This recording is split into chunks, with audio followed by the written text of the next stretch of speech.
If you've watched the first field guide video, you already have the map, system design fundamentals, 5 core backend patterns, Java and Spring basics, Kubernetes troubleshooting, DSA pattern recognition, and a first taste of Spring AI. This is volume 2, and it's the machine underneath that map. 274 pages, 8 chapters, going deep into Spring Boot and microservices internals, a full masterclass on distributed data consistency, a complete Java language deep dive, a large set of DSA problems solved end-to-end, authentication and developer tooling, and a 2-part AI engineering deep dive covering LLMs, RAG, agents, and MCP. No prior knowledge assumed beyond the basics. Every mechanism gets explained from first principles with a real diagram before we go deep. Let's get into it. Here's the whole book in one picture. Chapter 1 is Spring Boot Fundamentals, what it actually is under the hood.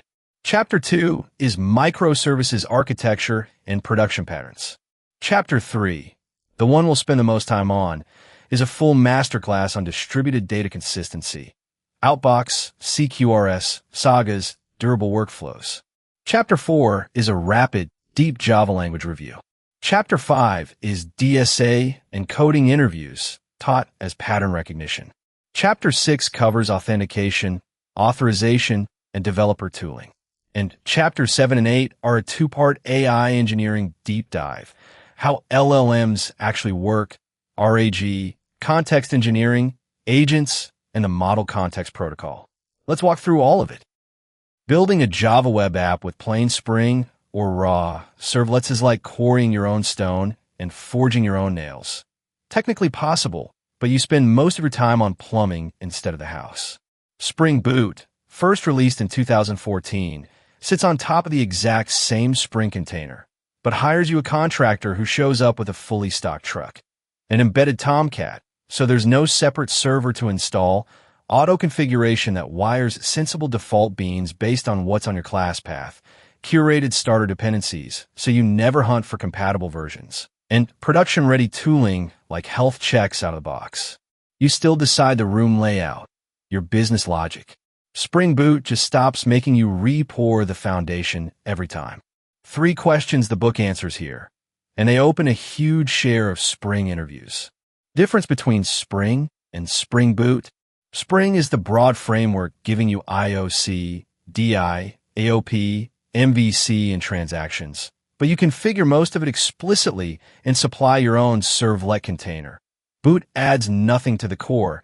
It adds opinionated auto-configuration, starters, an embedded server, and actuator on top of that same container.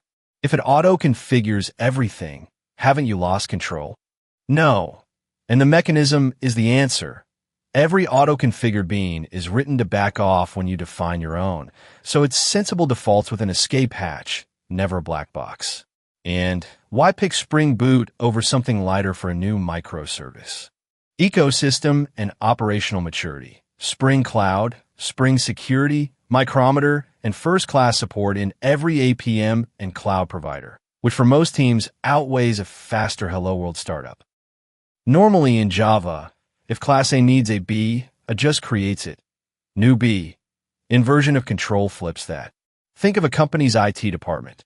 Instead of every employee wiring their own laptop, IT provisions a ready-to-use machine and delivers it to your desk. That IT department in Spring is the application context. It creates every bean, injects its dependencies, and owns its entire life cycle. Instantiate, inject dependencies, run any at post-construct method, and the bean is ready. On shutdown, at pre-destroy runs. You never call new on a Spring-managed object yourself. The container does, and that's what makes dependency injection, testing, and swapping implementation so clean. Now the questions that get asked on top of this. Bean Factory versus application context. Bean Factory is the bare DI container with lazy instantiation. Application context extends it and adds eager singleton creation at startup, event publishing, internationalization, and annotation processing, and it is what you actually use.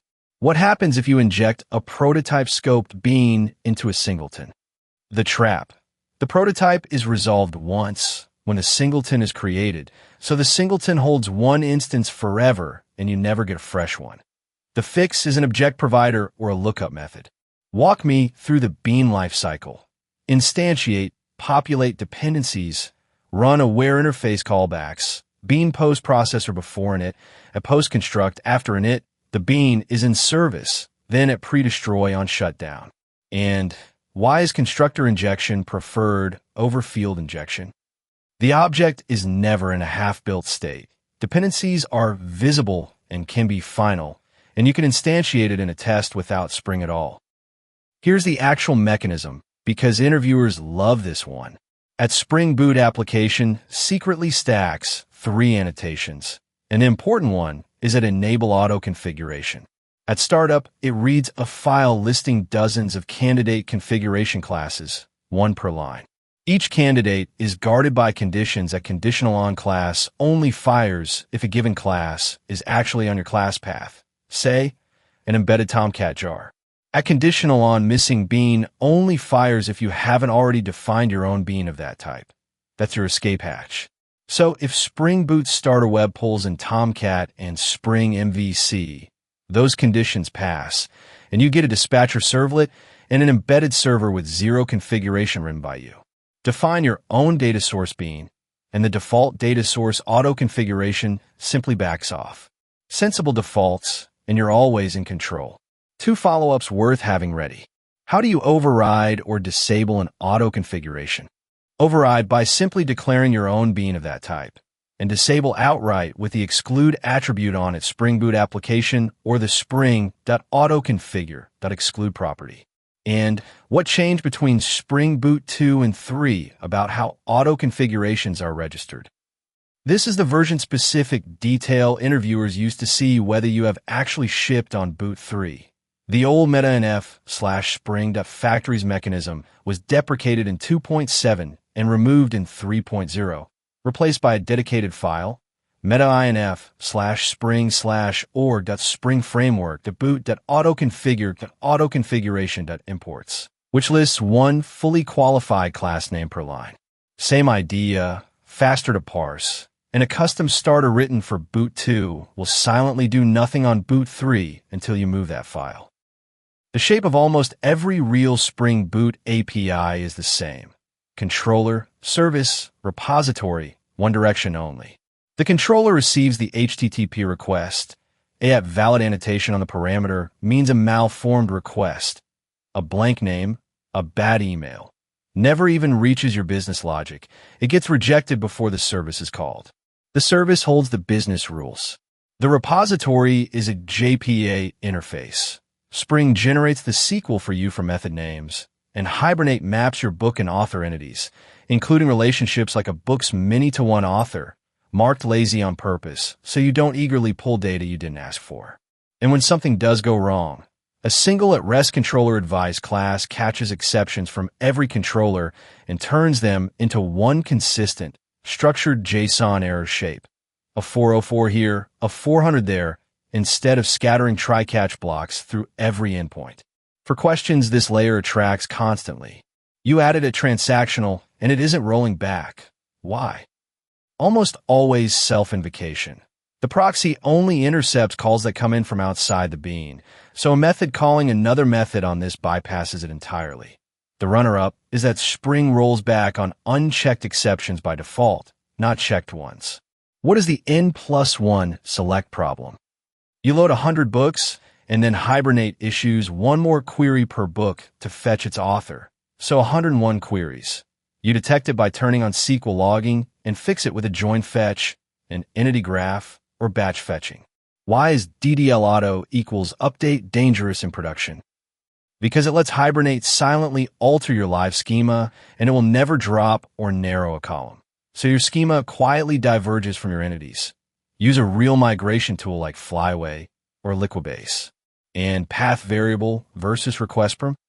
Path variable identifies the resource in the URL path. Request param filters or modifies it in the query string. Once an app is running, someone has to answer, is it healthy? And what is it doing right now? That's Spring Boot Actuator. Add 1 starter. And you get /actuator/health for Kubernetes liveness and readiness probes, /actuator/metrics feeding request counts, latency, and JVM memory into Prometheus and Grafana, and /actuator/info for build and version metadata. The one production rule: never expose every actuator endpoint with a wildcard. Allow list exactly the ones you need, because some of them can leak configuration or environment details you don't want public. The book asks 3 questions here, and they are unusually concrete. Which endpoints are exposed over HTTP by default? Only health and info. Every other endpoint exists and is registered internally, but is not web accessible until you add it to management endpoints.web.exposure.include. Secure by default. Opt into more. What is the actual risk of exposing heap dump? A heap dump is a complete snapshot of JVM memory, which routinely contains database credentials, API keys, and session tokens. If it is reachable unauthenticated on the internet, an attacker just downloads it and greps for secrets, and that has caused real, documented breaches. Defense is layered. Never expose it publicly. Move actuator to a separate internal management port, and require authentication for anything past health and info. And how does actuator support Kubernetes probes specifically? Set management.endpoint.health.probes.enabled, and you get dedicated health/liveness and health/readiness sub-endpoints. Liveness means only a restart can fix this. Readiness means stop sending me traffic for now. Mixing them up gets a merely overloaded pod killed instead of drained. This is real code from the companion module. Book has a many-to-one relationship to author, and it's explicitly marked lazy because JPA's own default for many-to-one is actually eager, which would silently pull the author on every single book query. That's a classic production gotcha worth memorizing. Below it, one API exception handler, annotated at REST controller advice, centralizes every error path. A validation failure becomes a 400 with a field-by-field error map. A missing book becomes a clean 404. And critically, the genuine catch-all 500 never leaks the raw exception message to the client. One class, every controller covered. 3 questions this exact code answers. What is the default fetch type for at many-to-one? And why does it surprise people? Eager. And the rule is worth memorizing by cardinality. Every to one association defaults to eager. Every to many defaults to lazy. That is why this entity overrides it explicitly.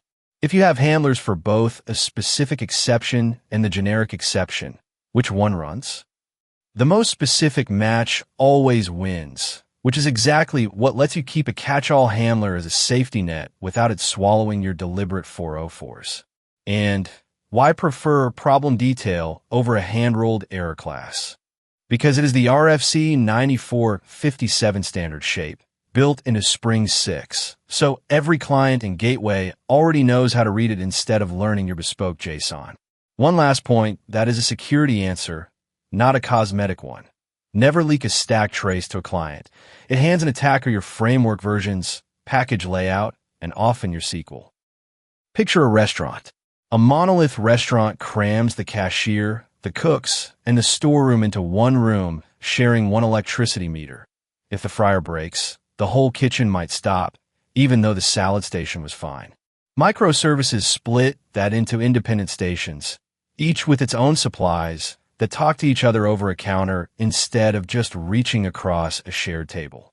Formally, a monolith is one deployable unit, usually one database, in process calls. Microservices are independently deployable, independently scalable, each owning its own data store, communicating over the network. The trade is real. Monoliths trade scalability for simplicity. Microservices trade simplicity for scalability and take on distributed systems problems, like the ones we covered deeply in Chapter 3, that a monolith never has to think about. The 3 questions the book poses here are the ones every microservices round opens with. What is the core difference beyond one app versus many? Independent deployability and independent data ownership. If 2 services must be released together or share one schema, you have a distributed monolith. all of the cost, none of the benefit. If microservices cost so much, why do big companies use them? The honest answer is organizational, not technical. They let hundreds of engineers ship without coordinating one release train, and they let you scale and choose technology per service. Below, roughly a couple of teams, that trade rarely pays. And how do you decide the size or boundary of a service? Never by lines of code. Draw the boundary around a business capability that owns its own data and changes for its own reasons, which is domain-driven design's bounded context. The practical test is whether a typical feature request touches one service or five. A big office building doesn't let visitors wander the halls. There's one reception desk. You say what you need, they check your ID, and route you to the right department. That's an API gateway. Clients only ever call it, and it handles routing by path, authentication, rate limiting per client, and request or response transformation, before forwarding to user service, order service, or payment service behind it. The department itself never has to deal with a random visitor walking in off the street. And to protect the gateway itself, you add per client rate limits, short timeouts on every downstream call, and a circuit breaker per route, which is exactly what we cover next. The interview version of this. Why not just let clients call each service directly? Because then every client re-implements auth, retries, and rate limiting. Every service must be publicly routable, and you can never refactor a service boundary without breaking clients. How does Spring Cloud Gateway turn LB://user service into a real host and port? The LB scheme triggers a load balancer filter that asks the discovery client for the live instances of that service name and picks one, which is why the gateway and discovery are always taught together.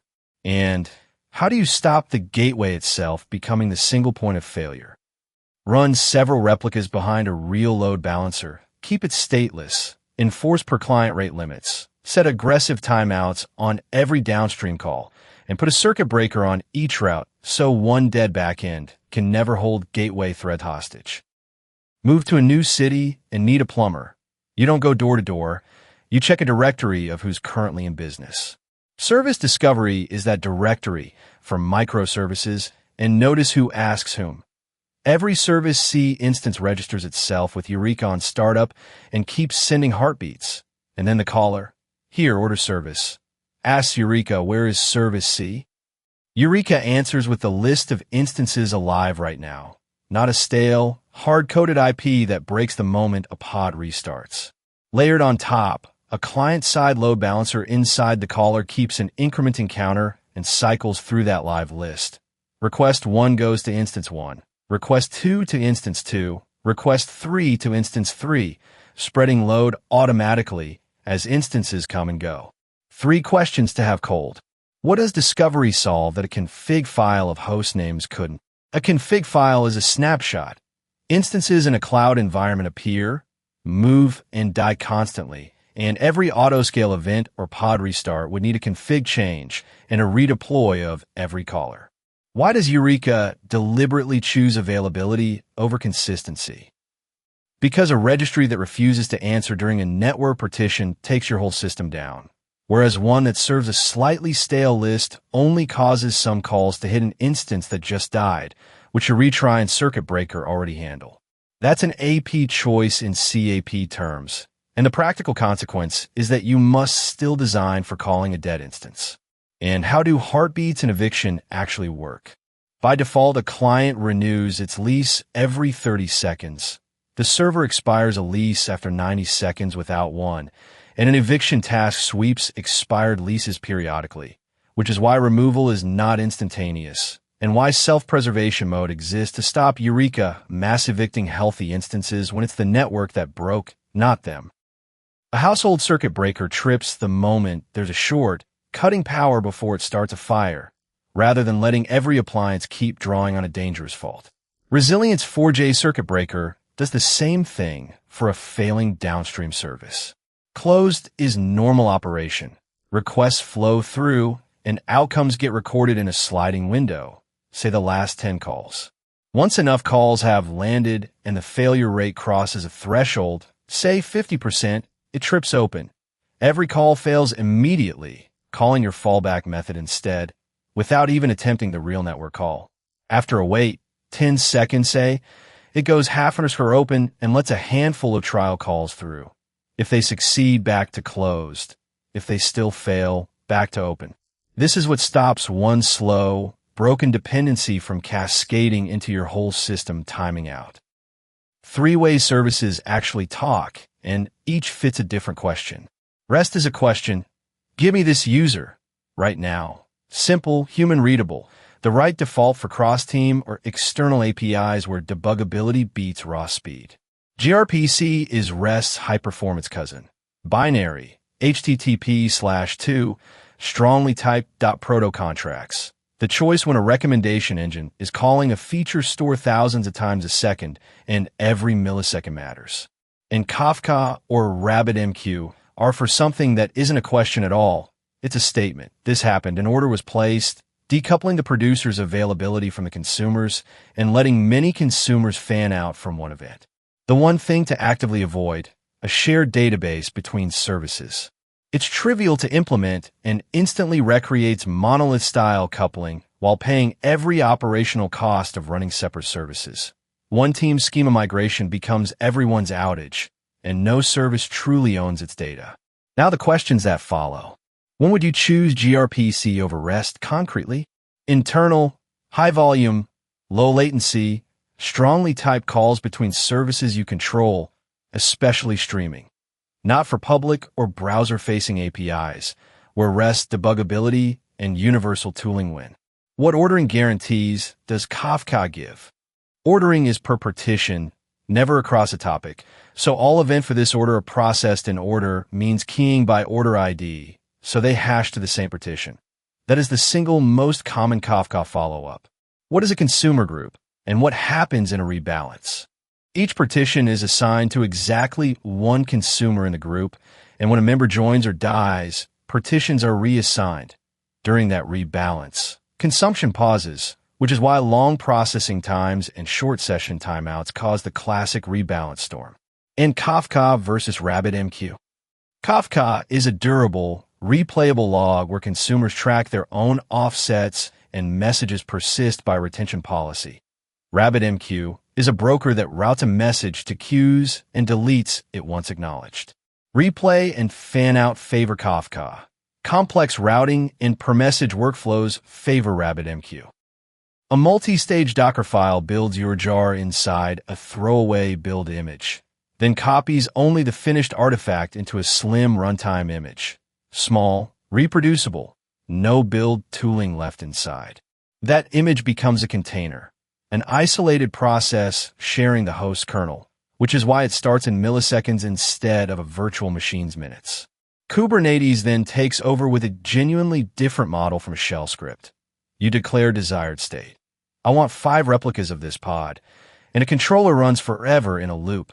Observe the actual state, diff it against desired, and act, creating or deleting pods to close the gap.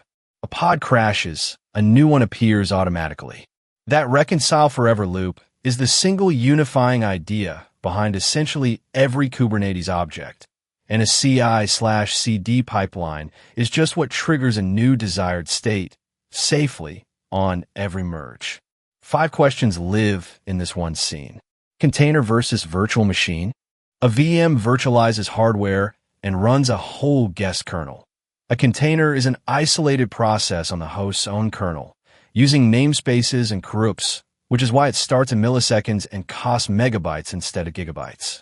Why multi-stage instead of just installing Maven in the final image? A smaller image, a faster pull, and a dramatically smaller attack surface, because build tools and source never ship to production. My Spring Boot container keeps getting OM killed even though -XMX looks fine. This one is asked a lot. -XMX only caps the Java heap, while the container limit counts everything, so metaspace, thread stacks, direct byte buffers, and the JVM's own overhead push you past the corrupt limit and the kernel kills the process. The fix is to set a container memory limit and let the JVM size itself from it, leaving genuine headroom for non-heap memory. How does Kubernetes keep 5 replicas true? The reconciliation loop in this diagram, watching actual against desired forever. And YX specifically, because the control plane needs a strongly consistent, watchable key value store. Consistency, so two controllers never see different desired states, and watch semantics, so controllers react to changes instead of polling. 3 production patterns worth knowing cold. Failover. A replicated standby system is promoted to take over full responsibility the moment the primary dies, like a backup generator kicking in, aiming for continued full functionality, not just a degraded fallback. Aggregator. Instead of a mobile client making 5 separate round trips to 5 services and stitching results together itself, one aggregator service fans out to user, order, and product services in parallel and hands back a single combined response, like ordering a combo meal instead of 3 separate orders. In blue-green deployment, 2 identical, full environments running side by side, blue live, green being validated, and cutover is one instant traffic switch, with rollback just as instant, because blue never went anywhere.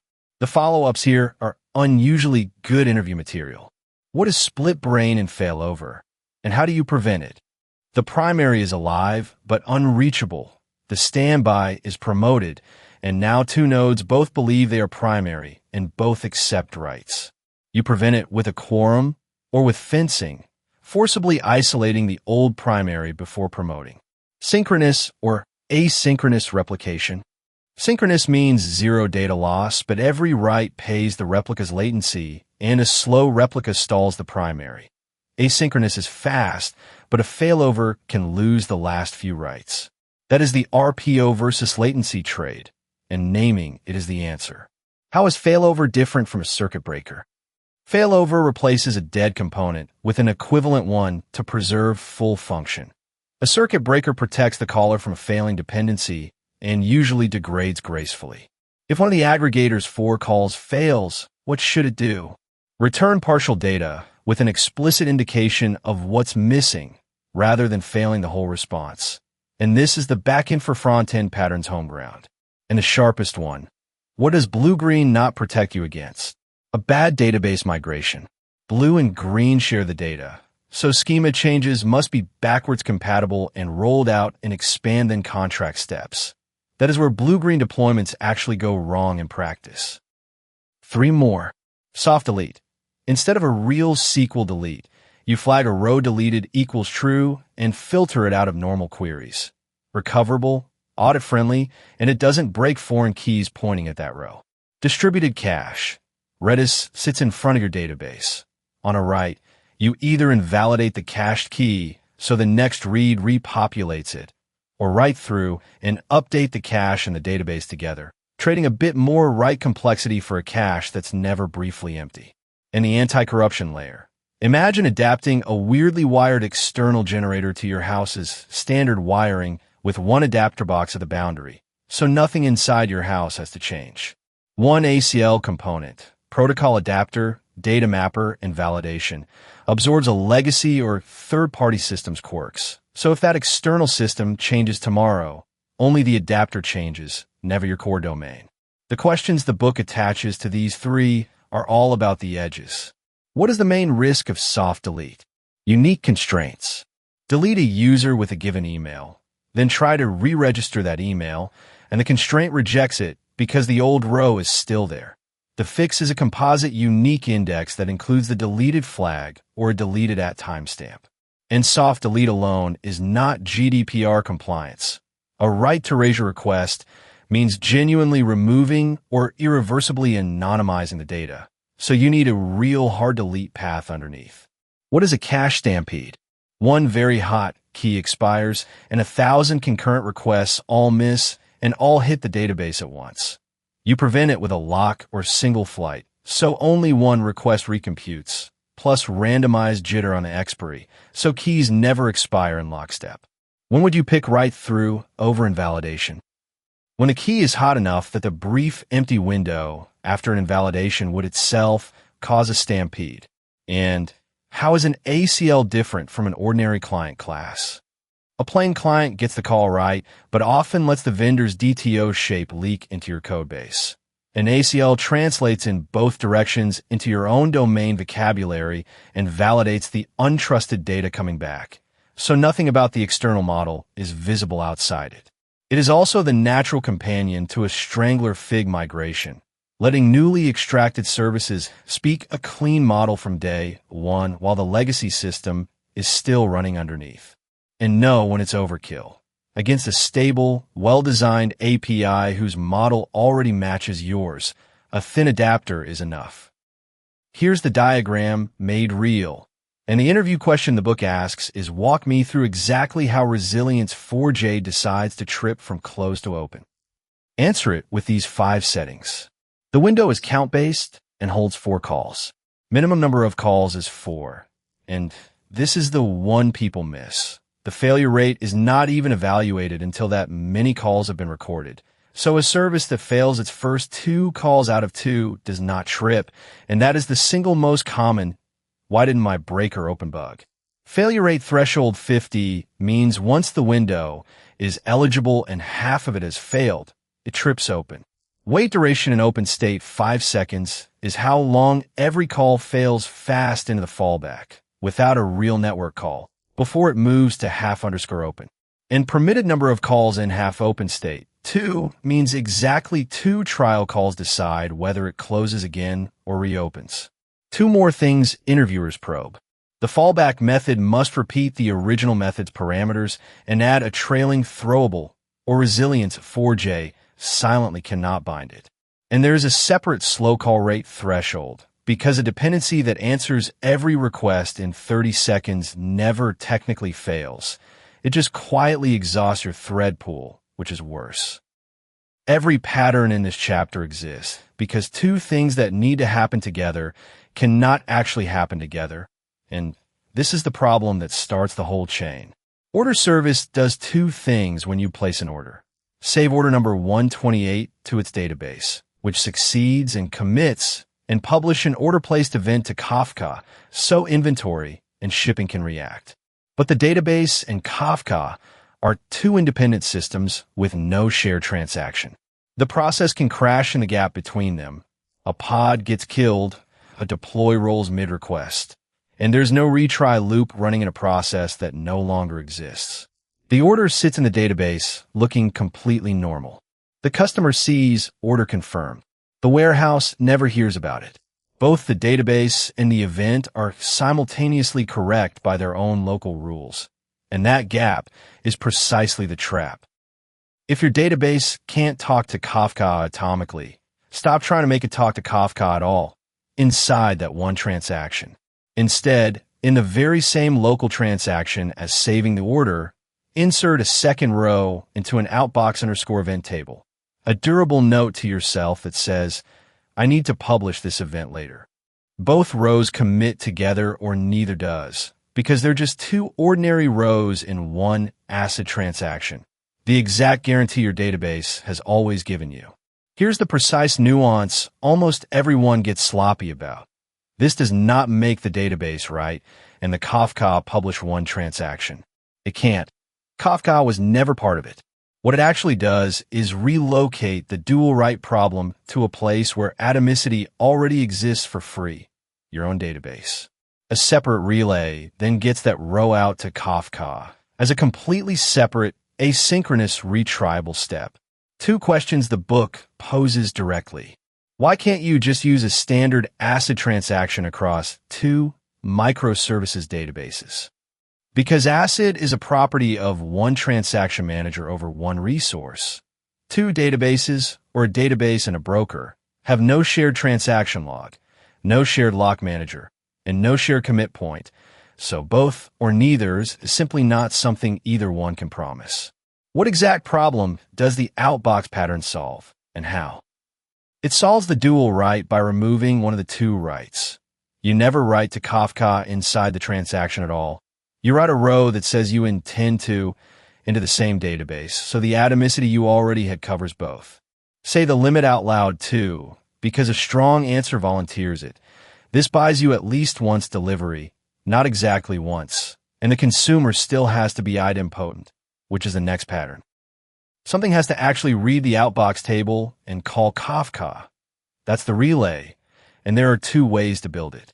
Polling is a scheduled job running every half second. Select the unpublished rows, publish each, mark it published. Simple, works with any broker, but it's a recurring query against your primary database. CDC, change data capture, is the preferred approach at scale. Instead of querying the table, Debezium tails the database's own write-ahead log. The same internal log Postgres already writes for its own durability and streams changes to Kafka directly.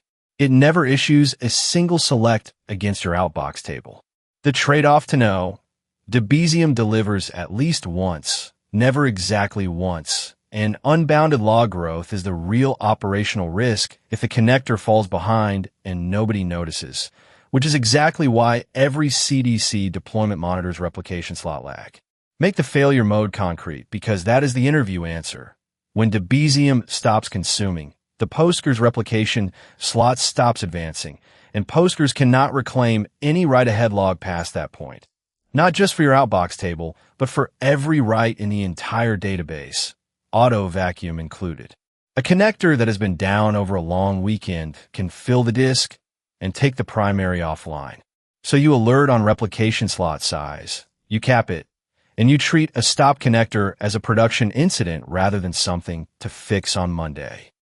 Your mail carrier doesn't know you already read yesterday's letter. If their truck breaks down before marking it delivered, they'll bring it again tomorrow rather than risk you never getting it. That's a fine policy for mail. It's your problem the moment read it twice means charge the customer twice. State this precisely. Transactional Outbox gives you at least once delivery, not exactly once. The event will eventually arrive, but it might arrive more than once because the relay can crash after Kafka acknowledges but before it records that it published. The inbox pattern is the mirror image on the consumer side, a processed events table. On receiving E128, check if it's already there. If yes, ignore it. And if no, in one single local transaction, record E128 and decrement the stock, then commit both together. That single transaction detail isn't a stylistic choice. It's the entire correctness argument, and it's the same trick as the outbox, just running in reverse. One whiteboard, try and eat both your team's live sprint tracker and the poster you print for the all hands is why CQRS exists. Stop asking one data model to serve two opposing jobs. The right side stays a normalized database with full ACID guarantees and every business rule enforced. That's where correctness lies. The right side then publishes events describing what changed, and one or more read side views, pre-computed and denormalized exactly for how they're queried. Update asynchronously. State this precisely because it's the most overstated claim about CQRS. It does not require Kafka. Kafka is just one popular way to sync the two sides. A scheduled job or a database trigger works too. And that gap between write and read updating is eventual consistency, not a concurrency bug. For that short window, the write side genuinely knows more than the read side, and that's the exact price you're paying for fast, simple reads. The book's own interview tip on this is worth quoting. A strong CQRS answer proactively names the staleness window and explains why it is acceptable for that specific use case. A seller seeing their new listing appear and search a second late is fine. A bank showing a stale balance during a transfer is not. Volunteering the gotcha before the interviewer drags it out of you is, across this entire chapter, the behavior being graded. The follow-up is usually how do you handle a user who writes and then immediately reads their own change? Read your own writes. The standard answers are to route that one read to the right model, to return the new state directly in the right response so the UI doesn't need to re-query, or to pin that user's session to the read replica only once it is caught up. Traditional storage keeps only the current number. Balance equals 50,000 rupees. Every update overwrites the last value, and how you got there is gone. Event sourcing stores every event that ever happened. Account opened, laptop purchased, ATM withdrawal, salary received, rent paid, and the current balance is derived by replaying all of them in order. It is never itself the thing that's stored. That inversion buys you a complete, immutable audit trail for free and genuine time travel. Reconstruct exactly what the account looked like at any past moment by replaying only events up to that point. The obvious cost. After millions of events, replaying everything just to answer what's the balance gets slow. Snapshots fix that. Periodically persist the computed state and, on load, start from the latest snapshot and replay only what's newer. Snapshots are a performance shortcut, never a retention policy. You keep every event forever. The obvious alternative deserves a real answer, because why not just use a distributed transaction is one of the most asked interview questions there is. That alternative is classic two-phase commit. A coordinator asks every participating database prepare. Every one of them holds its locks open while it waits, and only once all of them have voted yes does anyone actually commit. 3 problems kill it for microservices. Locks are held across services for the entire multi-step operation, however long that takes. One slow or unreachable participant blocks everyone, holding every other participant's locks hostage. And external systems usually can't participate at all. A payment gateway like Stripe exposes an HTTP API that either charges the card now or doesn't. There is no prepare this charge and wait for my go-ahead in 3 days. So each service does its own small, fast, local transaction and commits immediately, releasing its locks. And if something fails downstream, you don't undo the earlier steps. You run new transactions that reverse their effect. This is subtle and worth precision. Rollback only works on an open transaction. Once committed, it's permanently finished. To reverse it, you perform a brand new transaction. Charge $50,000, committed, is a historical fact forever. Refund $50,000 is a separate, later, equally real fact. Your ledger shows both. That's a Saga. Create order, reserve inventory, and charge payment each commit locally and immediately. When create shipment fails, the orchestrator runs compensating transactions in reverse order. Refund, release, cancel. Good compensations are idempotent, retriable, and durable because per section 3, duplicates and crashes are simply the operating environment here. One more failure mode of 2PC worth naming explicitly, because it is the follow-up that separates a memorized answer from a real one. If the coordinator itself crashes after collecting the prepare votes, but before broadcasting the decision, every participant is stuck. They have voted yes, so they cannot unilaterally abort. They have no decision, so they cannot commit. And they hold their locks the entire time, waiting for a coordinator that may never come back. There's no safe, autonomous recovery. That is what people mean when they call 2PC a blocking protocol. A Saga has no such state, because there is never a moment when a participant is holding an uncommitted decision on someone else's behalf. And the honest counterpoint, which you should offer, 2PC is still the right answer when all participants share a compatible transaction manager and the transaction is short, 2 schemas in one database, an XA-capable message broker sitting beside its own database. It is microservices with independent data stores and third-party HTTP APIs that make it unworkable. Choreography is a flash mob. Everyone learned their own part and reacts to the people around them. No one calling out steps. Great for 5 people or a 3-step Saga. No extra infrastructure. Each service's logic is self-contained. Orchestration is a conductor and an 80-person orchestra. For a long, complex piece, you want one person who can see the whole score and tell you exactly which section fell apart. A central Saga orchestrator explicitly calls each step in sequence, and on failure explicitly calls the compensations in reverse. Its superpower is visible, queryable state. Query one row and get an honest answer. State compensating, failed at shipping, refund complete, inventory release pending.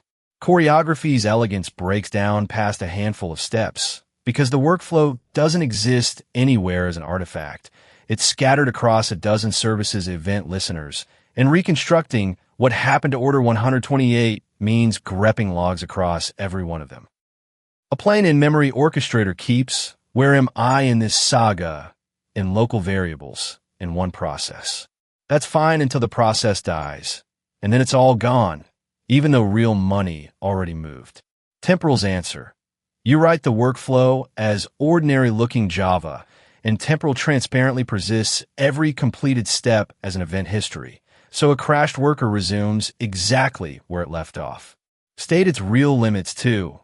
Temporal does not make external side effects exactly once automatically. Those are called activities that can still fail and get retried, so they still need to be idempotent for the same reason the inbox pattern exists. A durable wait for 7 days uses workflow.await, neverthread.sleep, which would tie up a real thread for a week and lose everything on restart. Instead, Temporal persists. This workflow is waiting server-side, and a signal, the seller confirming, wakes it up from any worker at any time. 2 follow-ups that come up whenever Temporal appears on a CV. What does replay actually work? Every completed step is an event in a durable history, and on recovery, the worker re-executes your workflow function from the top. But instead of rerunning activities it already has results for, it feeds those recorded results straight back, which leads to the constraint people get caught on. Your workflow code must be deterministic. No system.currentTime_millis, no math.random, no direct network calls, no iterating a HashMap whose order can change, because replay must produce the same sequence of commands, and Temporal checks that against the recorded history. All non-determinism goes in activities. And does Temporal give you exactly one side effects? No. Activities are retried, so they're at least once, and idempotency is still your job, for exactly the same reason the inbox pattern exists. This is the genuine orchestrator from Volume 1 Saga Pattern module, and the data structure is the whole trick. After each step succeeds, it pushes that step's compensating action onto a DEC, a stack. Reserve inventory, push release inventory. Charge payment, push refund payment. When create shipment throws, the catch block just pops the stack until it's empty. And because a stack is last in first out, you get strict reverse order for free with no ordering logic written anywhere. Now look harder, because there's a real bug sitting in plain sight. That refund call takes an order ID and an amount, and nothing else. No idempotency key. If the payment gateway times out and Resilience 4J retries this compensation 2 or 3 times, the gateway has no way to recognize it's the same refund, and the customer gets refunded twice. The fix is one extra argument. Pass a stable key like refund dash plus the order ID, so the gateway can say I've already processed this one. Compensations must be idempotent. This module shows you exactly what it costs when they're not. Worth tracing the entire chapter in one breath, because each pattern is the direct answer to the problem the previous one leaves behind. Dual write is the root problem. A DB write and a Kafka publish can't be atomic. Outbox fixes it by writing the intention to publish in the same local transaction. CDC or polling actually gets that row out to Kafka. That relay can crash after publishing, but before recording it, which creates at least once delivery, duplicates. The inbox pattern absorbs those duplicates with the identical same transaction trick on the consumer side. Separately, CQRS splits the read model from the write model, and event sourcing decides what the write side actually stores. Saga coordinates a business operation spanning multiple services' local transactions, with compensation reversing already committed steps. And Temporal makes the Saga's own progress, timers, and signals survive a crash of the coordinator itself. One line, worth memorizing verbatim. Outbox gets events out, CDC transports, idempotency handles duplicates, CQRS separates reads and writes. Saga manages distributed operations, Temporal makes it durable. And here is how this chapter actually shows up at interviews. Because system design rounds almost never ask for these patterns by name, they hand you a scenario and wait to see whether you recognize it. The book lists 6 that recur constantly, and all 6 are the same problem wearing different clothes. Design an order processing system. Outbox, CDC, Saga orchestration, compensation, idempotency. Design a payment system. Dual write outbox at least once, idempotent consumers. And the most asked follow-up in the entire set is idempotency key handling. So be ready to explain concretely how a client's applied key on a charge request lets the payment service recognize, I have already processed this exact request when the client's call timed out and it retried. Design a food delivery backend, choreography, CQRS, eventual consistency, and a durable timer, because the restaurant has 5 minutes to accept or it auto-cancels is the 7-day confirmation example again. Design an e-commerce inventory system, the inbox pattern verbatim, where stock must never go negative from a duplicate event, and if you cannot explain why the deduct check and the stock decrement must share one transaction, that is where it shows. Design a ride booking system, driver assigned, payment fails. The answer is a compensation that releases the assignment as a new transaction, not a rollback. And design a hotel or flight booking system. Payment succeeds, seat allocation fails, which is the mirror image of the previous one.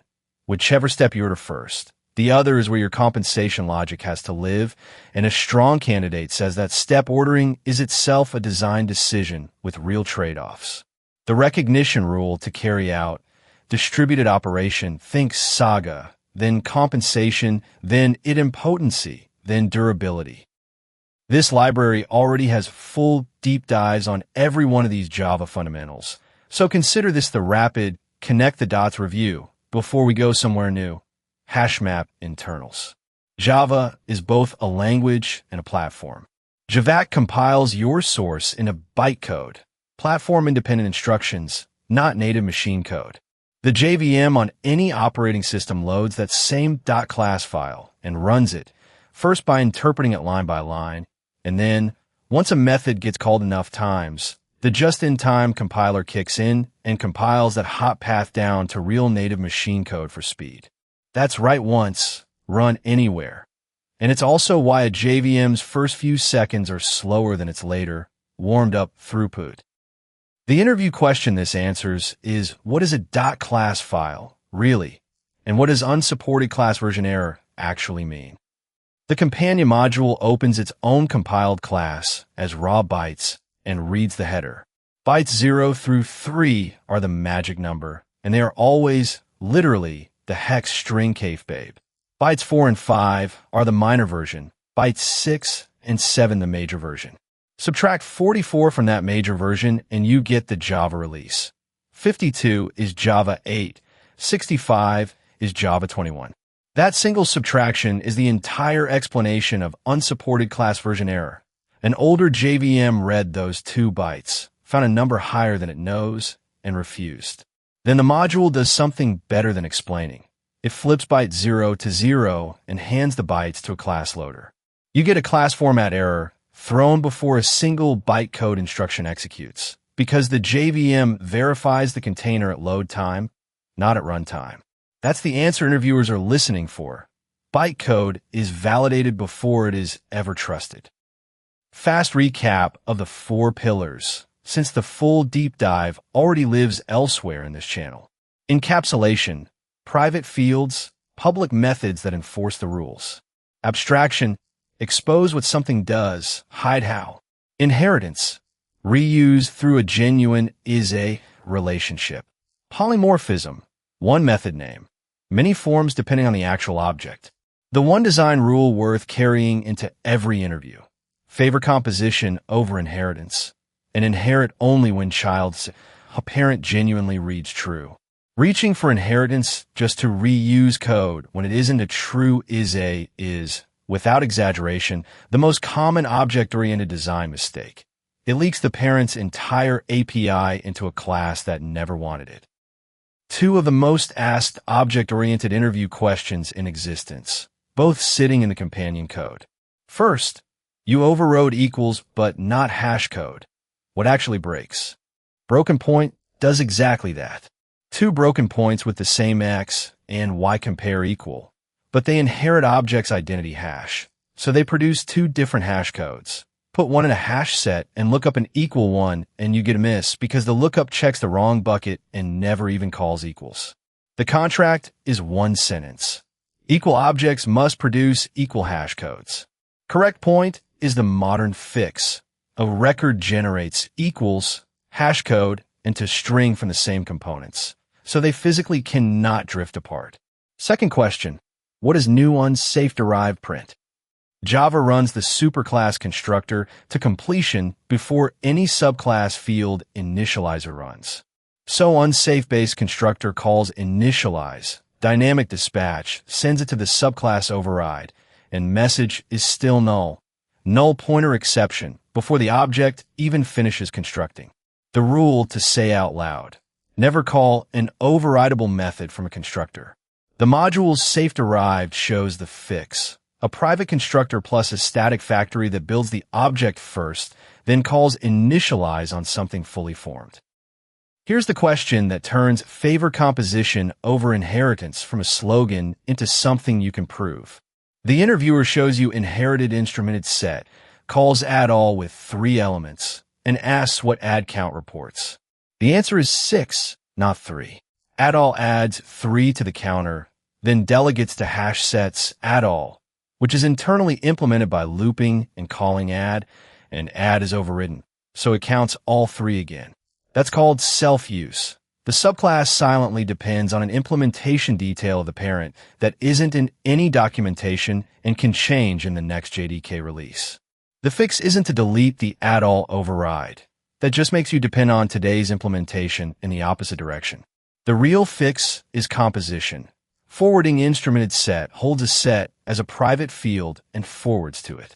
It is not a hash set, so hash set's internal call graph cannot reach back into it. And it works with any set implementation you hand it. A tree set, a linked hash set, a synchronized wrapper.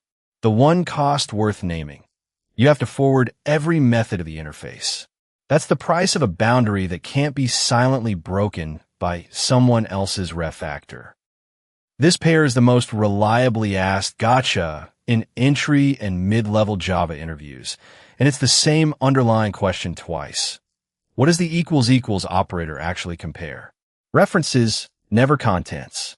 Autoboxing and int compiles down to integer .value of, and the language specification requires that method to return a cached, shared object for every value from -128 through 127.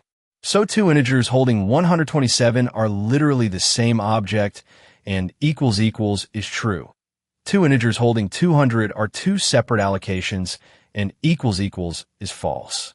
Long caches the same range. Double and float never cache at all. That is a genuine production bug pattern. Code that passes every test with small IDs and silently misbehaves the day a value crosses 128. The string pool is the same mechanism in a different costume. 2 identical literals are turned into one pooled object, so equals equals is true. Calling new string forces a fresh object outside the pool, so equals equals is false. And calling in turn on it hands you the pooled instance back, making it true again. And the last line is the immutability check. Concat returns a new string and the original is untouched, which is exactly why string is safe to share across threads and why its hash code can be cached forever. The answer to all of it is one rule. Compare values with equals and reserve equals equals for deliberate identity checks. 2 questions that separate people who memorize Java from people who understand it. First, Stringbox declares one method. How many does the class file contain? 2. Generics are erased, so at the bytecode level box's method is set of object. If Stringbox only had set of string, a call through a box reference would never reach the override. So Javac emits a synthetic bridge method, set of object, that casts and delegates to your real one. And the module proves it by reflecting over getDeclared methods and printing isBridge. That bridge is also the reason a raw box can throw a class cast exception from a line you never wrote. Second, trace the initialization order. The trace log gives the exact answer. Static blocks run once at class initialization, superclass before subclass, parent static, then child static. Then for each object, the superclass constructor runs first, which means parent field initializers, then the parent constructor body, then child field initializers, then the child constructor body. 6 events on the first construction, only 4 on every one after because the statics are already done. Connect that back to the previous scene, and the constructor dispatch null pointer exception stops being a trick and becomes an obvious consequence of the order. The interview question here is deliberately nasty. The try block throws, and then closing the resource throws too. Which one does the caller actually catch, and where did the other one go? With an old-fashioned try finally, the close exception replaces the real one, and the original cause is silently destroyed. That has cost real teams real days of debugging. Try with resources fixes it properly. The body's exception stays primary, and every exception thrown while closing gets attached to it through @suppressed, retrievable with getSuppressed. This module makes all of it observable. It records an event list, and the list proves that resources close in reverse declaration order, second before first, exactly like unwinding a stack. 3 facts worth stating in an interview. Close runs on both the normal and the exceptional path. Reverse order is guaranteed by the language, not an implementation accident, and the resource only needs to implement auto-closable. The follow-up they usually add is checked or unchecked. Checked exceptions like IO exception, extend exception, and the compiler forces you to handle or declare them. Unchecked ones extend runtime exception and usually mean a programming bug, and errors like out-of-memory error you generally should not catch at all. When would you make a nested class static? Is asked constantly, and the honest answer is almost always.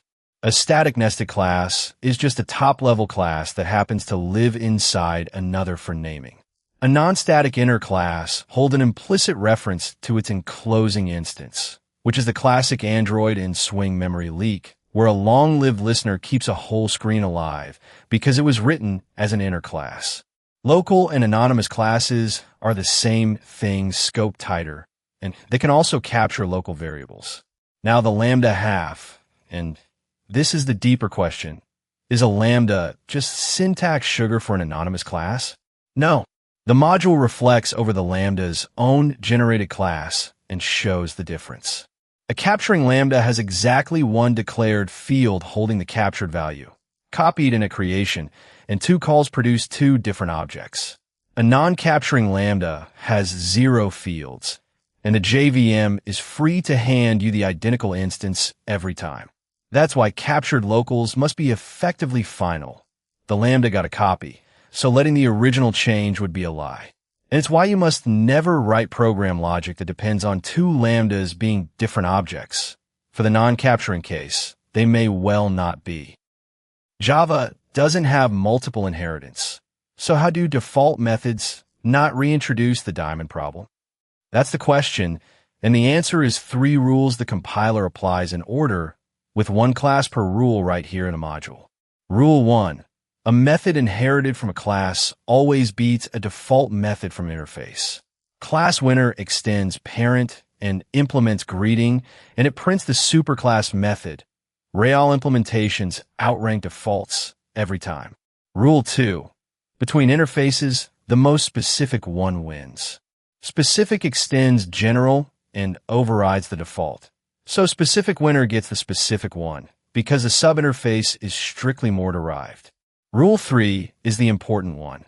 If 2 unrelated interfaces both supply a default with the same signature, there is no most specific answer, so the compiler refuses to guess.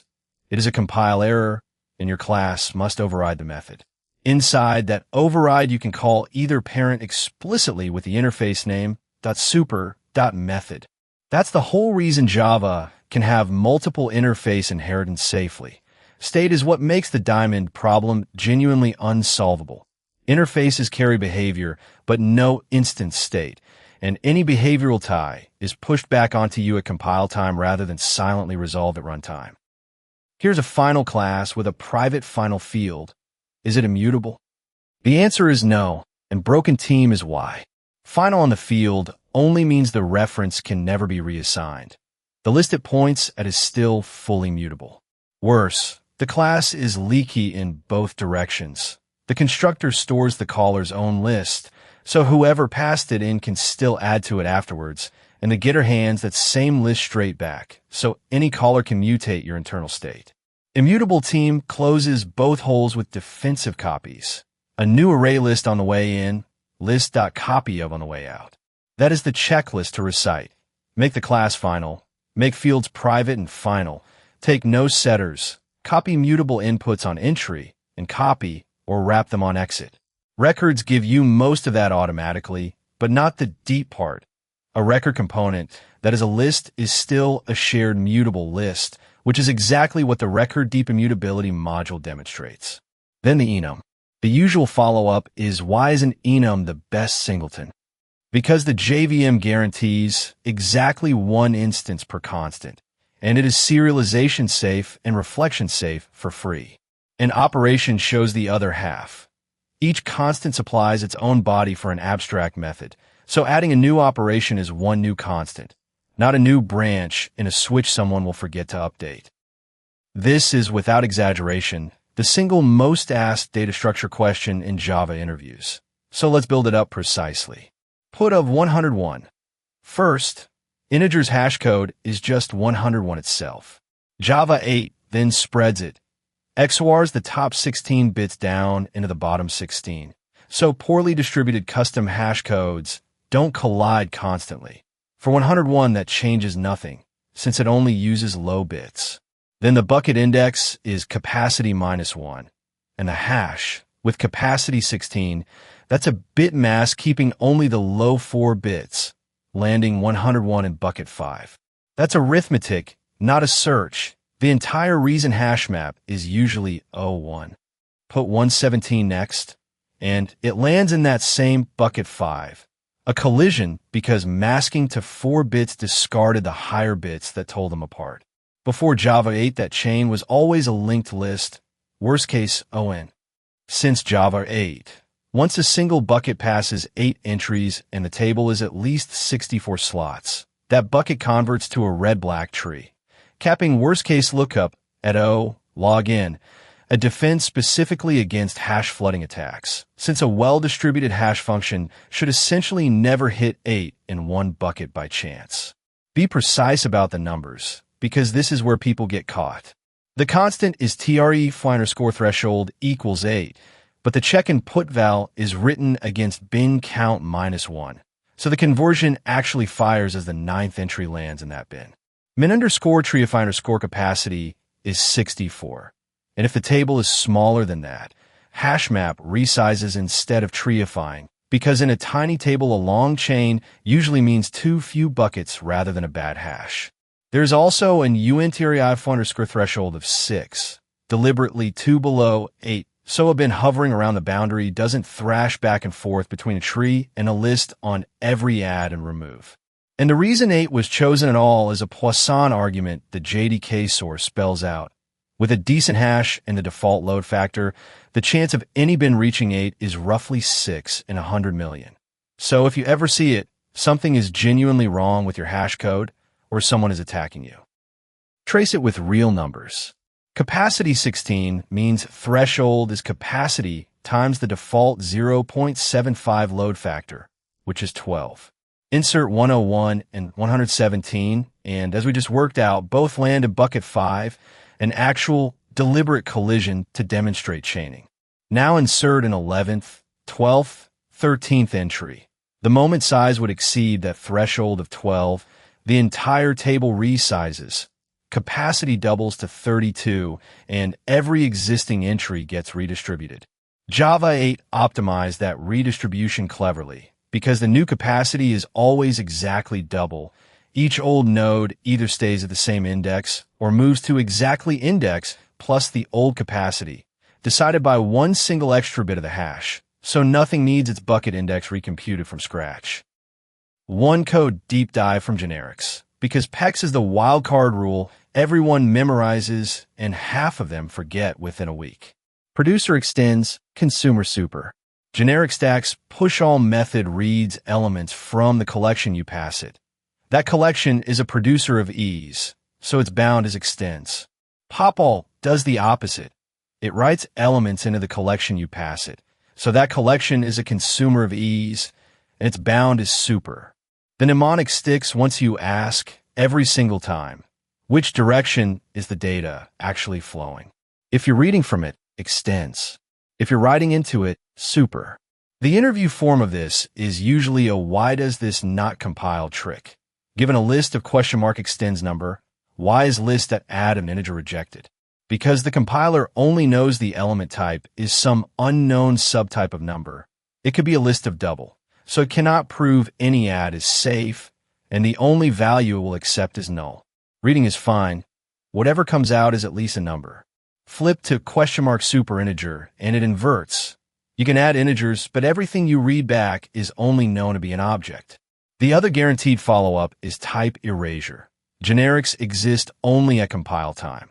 So at runtime, a list of string and a list of integer are both just list. That is why you cannot write new t bracket, why you cannot use instancef with a parameterized type, and why you cannot overload two methods that differ only by their generic parameter. After erasure, they have identical signatures. Erasure is also exactly what forces the compiler to generate the bridge methods we saw earlier. Java has garbage collection, so people assume memory leaks can happen. They can, they just look different. The companion module demonstrates all four reference strengths. A strong reference is what new gives you by default, and it's never collected while reachable. A soft reference is cleared only under real memory pressure, useful for a cache you're happy to lose right before an out-of-memory error.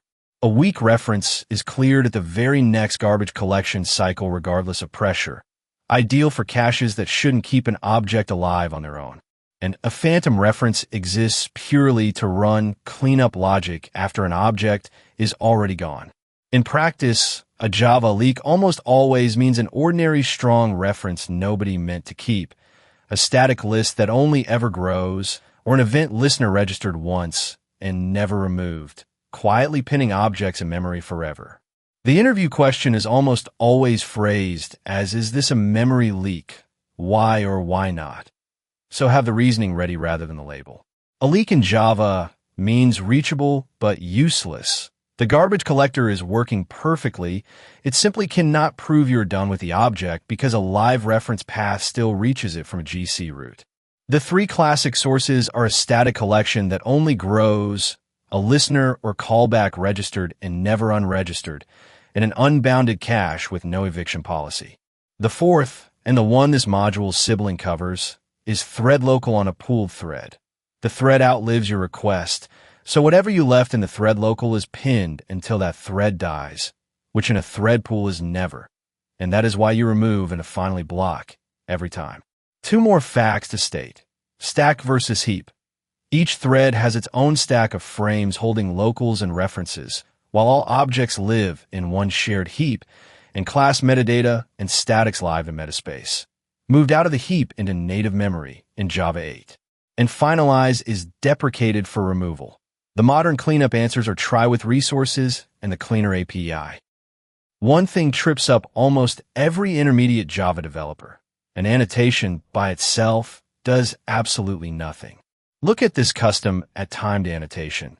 It's retained at runtime, so it's visible via reflection, and it's attached to workload's run method. On its own, that changes zero behavior. What actually makes it do something is a separate reflection reader that scans the class for methods carrying it timed, and only then invokes them while measuring elapsed time around the call. That's the exact same relationship every framework annotation has with its behavior.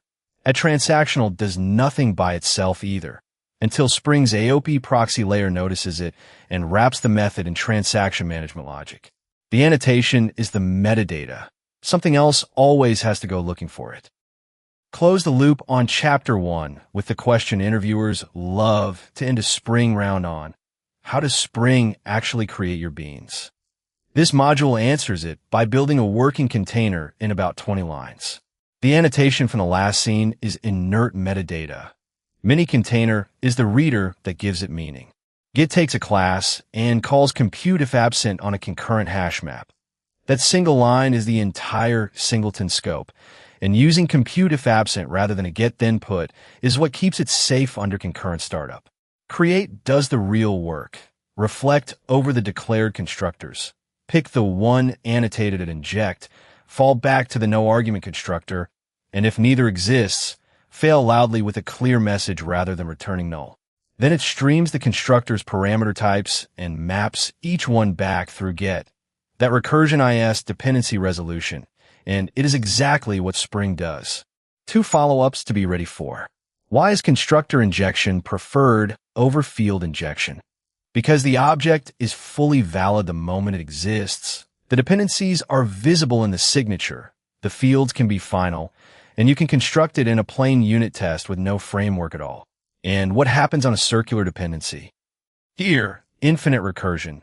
In Spring, a constructor-injected cycle is detected and fails fast at startup, which is a feature because the alternative is a half-built object handed out at runtime. A rapid pass through clean code, and the book pairs each habit with a genuine before and after ref factor exactly like this one. Meaningful names. A method called calc taking a mystery and forces every future reader to decode it. Calculate, taking a named operation, needs no comment at all because the name already documents itself. Small functions doing one job. If you can't describe a method without the word, and it's doing 2 things and should be 2 methods. Fail fast and loud. Swallowing an exception in an empty catch block doesn't fix the bug, it just moves the moment you discover it from now to production. Comments explain why a decision was made. Never what the next line does. The code already says what. And consistent structure across a code base means every new file feels familiar, not like a fresh puzzle. None of these are luxuries. They're what keeps a code base alive as it grows. A fun beat before we get serious again. Star and pyramid pattern printing shows up in almost every entry-level Indian campus placement round. Not because it's genuinely hard, but because it cleanly tests nested loop reasoning. The outer loop always answers which row am I on. The inner loop answers what do I print on this specific row. For a right triangle, row I print exactly I stars. Each row has one more star than the last. Flip it, and you get an inverted triangle. Add leading spaces plus 2j-1 stars per row, centered, and you get a full pyramid. It's the same mental model every single time. Outer loop is the row, inner loop is the row's content. Before a single line of code, interviewers are not grading whether you land the exact right answer. They're grading your process. A candidate who talks through a brute force solution, explains its weakness, and arrives at an optimized one with clean code beats a silent candidate who blurts out the optimal answer from memory, almost every time. 5 steps, every single interview. Clarify the problem and its edge cases. Can the array be empty? Are there duplicates? Which alone prevents most misunderstood the question failures. Think out loud, because silence reads exactly like panic. State the brute force first. Even knowing it's slow, it proves correctness and gives you a baseline. Then the real skill. Identify the pattern. Does this smell like 2 pointers sliding window, a HashMap lookup recursion? Recognizing the pattern is 90% of the battle. Only then optimize. And make step 5 explicit, because it is where most rejections actually happen. You must state the time and space complexity of whatever you wrote, unprompted, and defend it. Order in time because each index is visited once. Order in space for the map is a complete answer. I think it's pretty fast as a failing one. Then expect the edge case volley and treat it as part of the question, not an attack. Empty input, a single element, all elements identical, duplicates, negative numbers, integer overflow on a sum or a midpoint, and the input not fitting in memory. Answer those before they are asked, and you convert a correct solution into a strong higher signal. The pattern across every problem in this chapter is the same. Brute force. Name its cost, name the pattern, optimize, then state the new cost, and walk one concrete example through the code by hand. The single mental shift that makes DSA interviews tractable. Stop trying to memorize 47 individual solutions and start recognizing which of a handful of families a new problem belongs to. Need 1. Lookups against values you've already seen, HashMap. A contiguous substring or subarray, sliding window. The max or min of every window or next greater element. a monotonic deque or stack. Sorted data, hunting for pairs or triples, 2-pointers. Sorted input, or a question where the answer itself is monotonic, like is capacity K feasible? Binary search, including binary search on the answer space. Top K or K closest, a heap, because you only ever need K items, not a full sort. Level by level, or shortest path in an unweighted graph, BFS with a Q. Find all combinations, or a constraint puzzle. Backtracking. Count the ways, or minimum cost, with the same subproblem recurring, dynamic programming. We're going to write real, tested code for every one of those families next, because naming the pattern in 30 seconds is most of the battle, and the code is the easy part once you have. Two-sum is the canonical first pattern, and the trick generalizes far beyond this one problem. Brute force checks every pair of numbers, order n squared. The insight: for every number, you don't need to search ahead for its partner. You just need to remember what you've already seen. As you walk the array once, ask the HashMap, have I already seen the number that would complete my target? If yes, you're done, in one lookup. If no, remember this number and move on. One pass, order n time, trading a bit of space for a HashMap in exchange for dropping an entire loop. That exact shape, have I seen the thing I need, reappears constantly. Valid anagrams, group anagrams, longest consecutive sequence, all lean on the same HashMap membership trick. This is the flagship sliding window problem, and the book's own note on it is that once you internalize this shape, minimum window, substring, and longest substring with at most K distinct become variations rather than new problems. Brute force tries every start index and expands until a repeat, order n squared. The window insight is that when you hit a repeat, you never need to restart from the next index. You jump left to one past where that character was last seen. Read the guard carefully, because this is where interviews are lost. The condition is lastSeen.getC is greater than or equal to left, not just contains key. Without that comparison, a character last seen before the current window drags left backwards, and the window silently grows invalid. Complexity. Order n time, because right advances exactly n times, and left only ever moves forward, in order of the minimum of n and the alphabet size for space. Edge cases they will probe. The empty string returns 0. A single repeated character like AAA returns 1.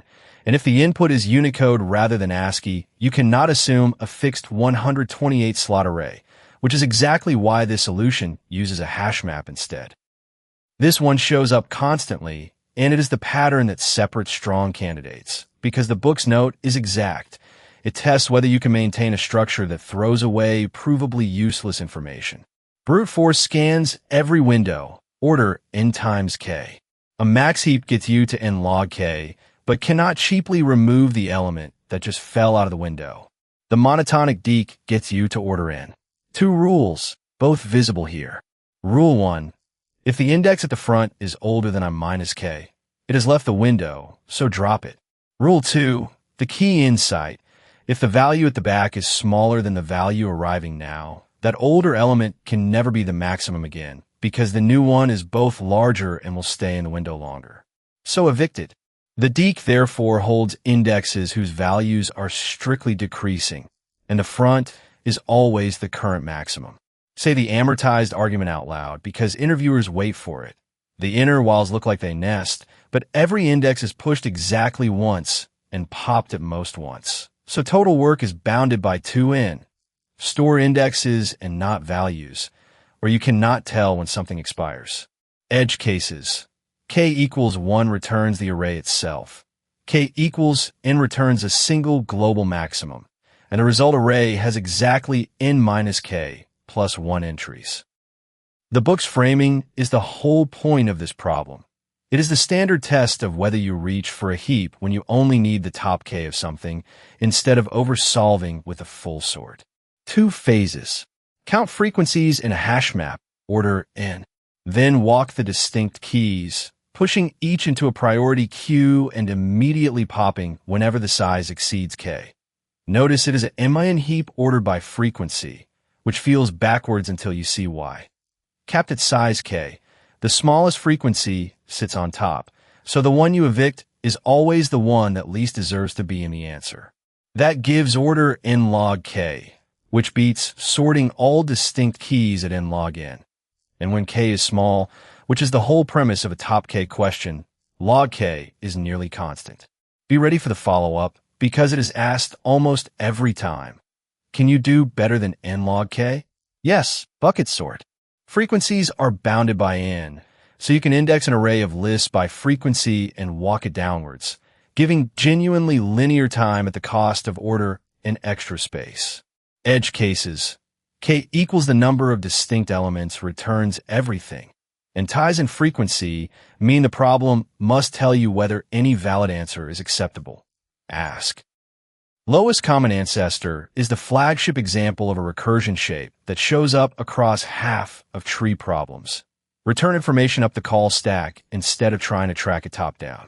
At each node, recurse into the left subtree and the right subtree, asking each, did you find P or Q down there? If a node's left recursion returns non-null and its right recursion returns non-null, that means P was found on one side and Q on the other, which makes this exact node their lowest common ancestor, and it bubbles that answer straight up to the top. If only one side is non-null, just pass that answer further up unchanged. No global state, no explicit path tracking.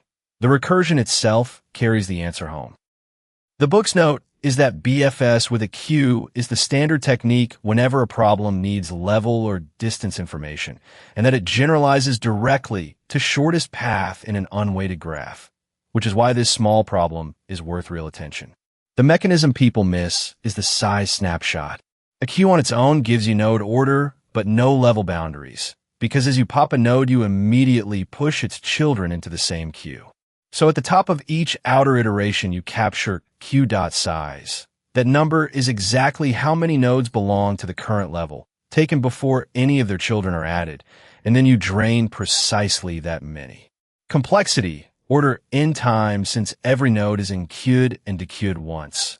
And space is order the widest level, which for a balanced tree means roughly n over 2 at the bottom. So BFS is order in space. And that is the honest answer, even though DFS on the same tree would only cost you the height. Edge cases they will push on. A null root must return an empty list, not a list containing an empty list. A completely skewed tree gives n levels of one node each. And for a graph rather than a tree, you must add a visited set, or a cycle will make this loop forever. The book calls subsets the cleanest introduction to backtracking's choose, explore, unchoose template, and says in Queen's test whether you can adapt that template when the stopping condition changes. So learn them as one pattern, not two problems. In subsets, every node of the recursion tree is itself a valid answer. So you record the path on entry. Then for each remaining index you add it, recurse from I+1, so you never reuse an element or produce a permutation, and then remove it. That removal is the entire pattern. Forget it, and every branch is polluted by the last one. Note also that you must copy the path into the result. Adding the live list would store a reference that keeps mutating. Complexity is 2 to the n subsets times n to copy each, with recursion depth n. In Queens is the same skeleton with 2 differences. Only a full-length placement is an answer, and isSafe prunes a branch before you recurse into it, checking the column and both upward diagonals. You never check downward because those rows are still empty. Worst case is order n factorial, and pruning is precisely what makes n equals 8 finish instantly. The edge case that catches people. On a grid problem like word search, forgetting to unmark a visited cell before returning is the single most common bug in this entire family. Dynamic programming has a reputation for being scary, but it's really just recursion with one fix. Take climbing stairs. How many ways to climb n stairs, taking 1 or 2 steps at a time?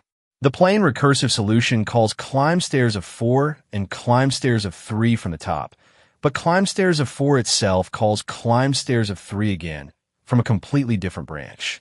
That's the same exact subproblem solved twice and in a bigger tree thousands of times. The DP fix is almost embarrassingly simple.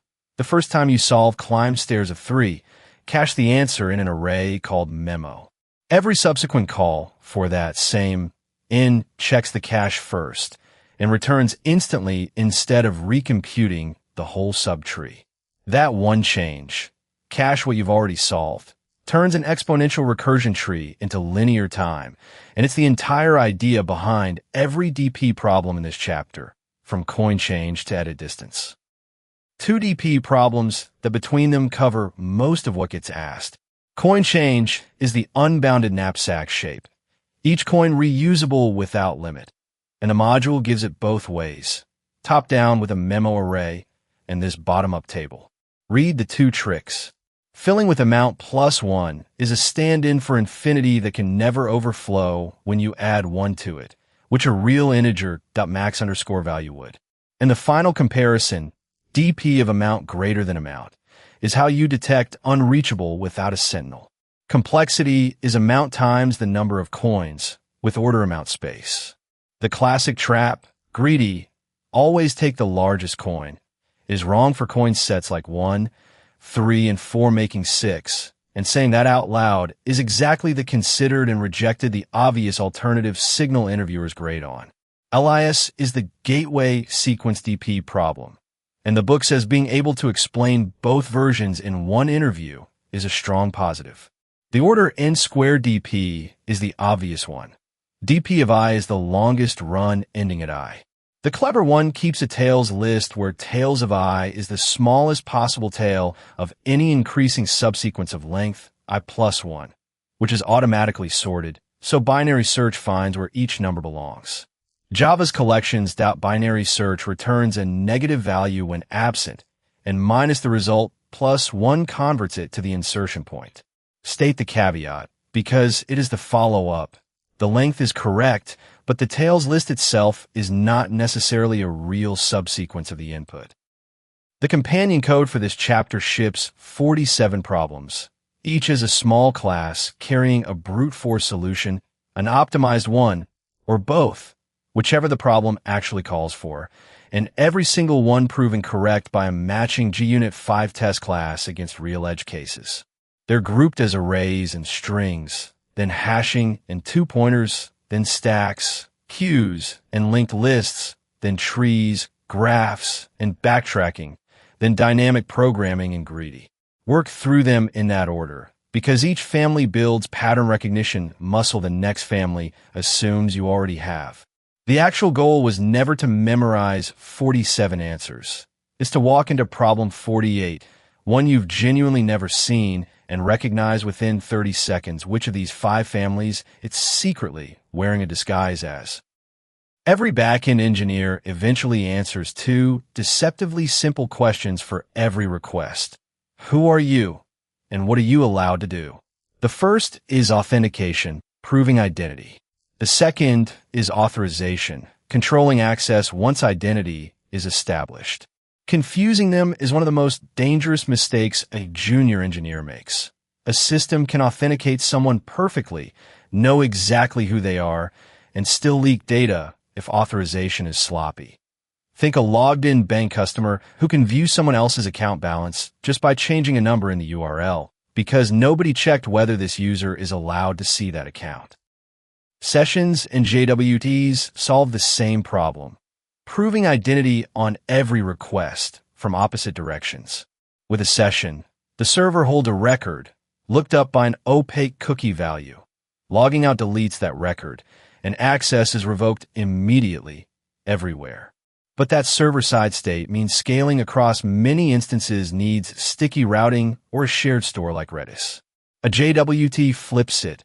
Identity lives entirely inside a token the client holds, cryptographically signed. The server verifies it with pure computation, no database lookup at all, which is trivial to scale horizontally. The honest cost, revocation, is genuinely hard. Once issued, a JWT stays valid until it expires, no matter what the client does, unless you build a server-side deny list, at which point you've quietly reintroduced the exact server-side lookup you adopted JWTs to avoid. The book's actual guidance, default to sessions for a simple first-party app, and reach for JWTs only once you have the real distributed systems problem they solve. Now the questions, because this chapter's Q&A section is unusually dense. Why do sessions scale worse by default? Every request costs a lookup in shared state. So you need sticky sessions or a Redis store, and that store becomes a dependency on your hot path. What is the single biggest advantage sessions have? Instant, genuine révocation. If someone steals a JWT, how do you stop them before it expires? You cannot, purely with a token. The real answers are short-lived access tokens plus refresh token rotation and a server-side denialist key by the token's T for emergencies, which is exactly the server lookup JWTs were meant to avoid. Why have both an access and a refresh token?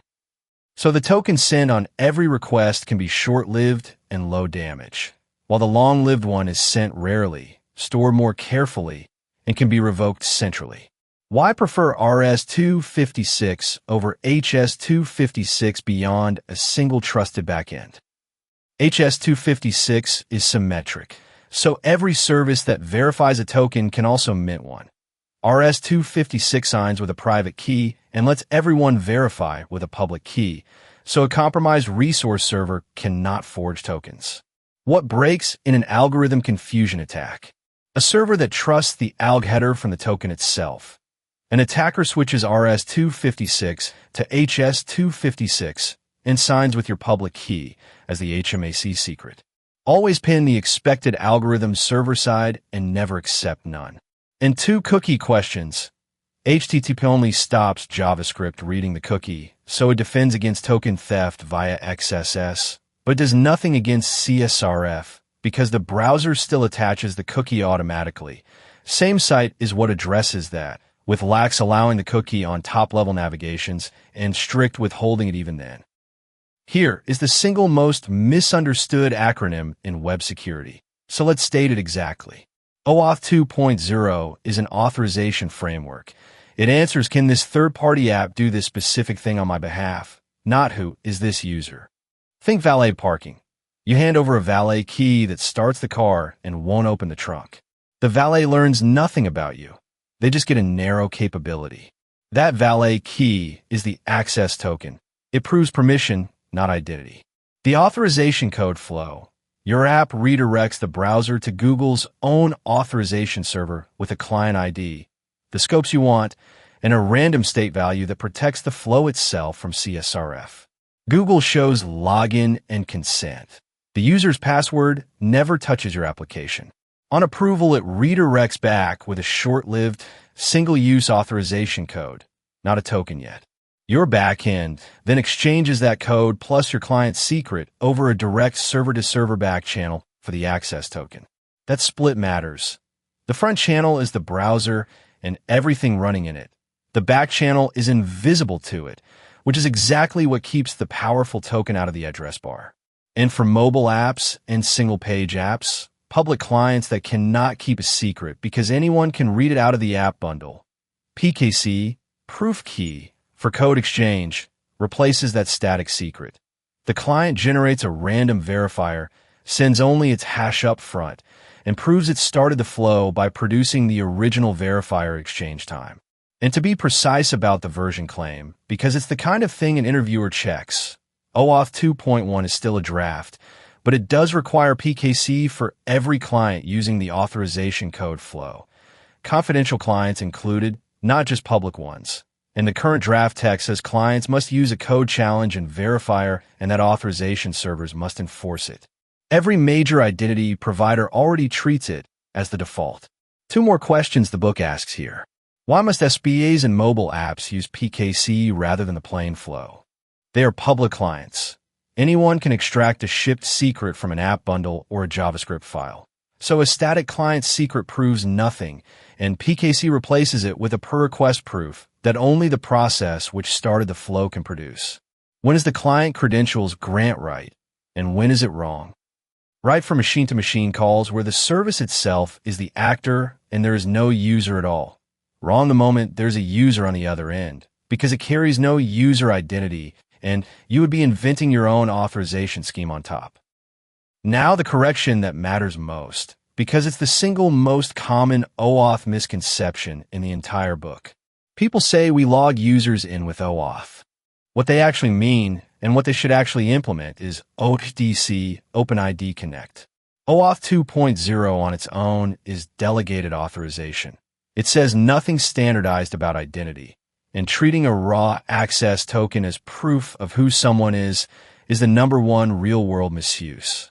OpenID Connect is a thin identity layer built directly on top of OAuth 2.0 that closes exactly that gap. Back to the valet. OAuth gives the valet a key that starts your car. ODC is the valet, also handing you back a signed ID card, issued by an authority you already trust, confirming exactly who they are. Mechanically, it's almost nothing.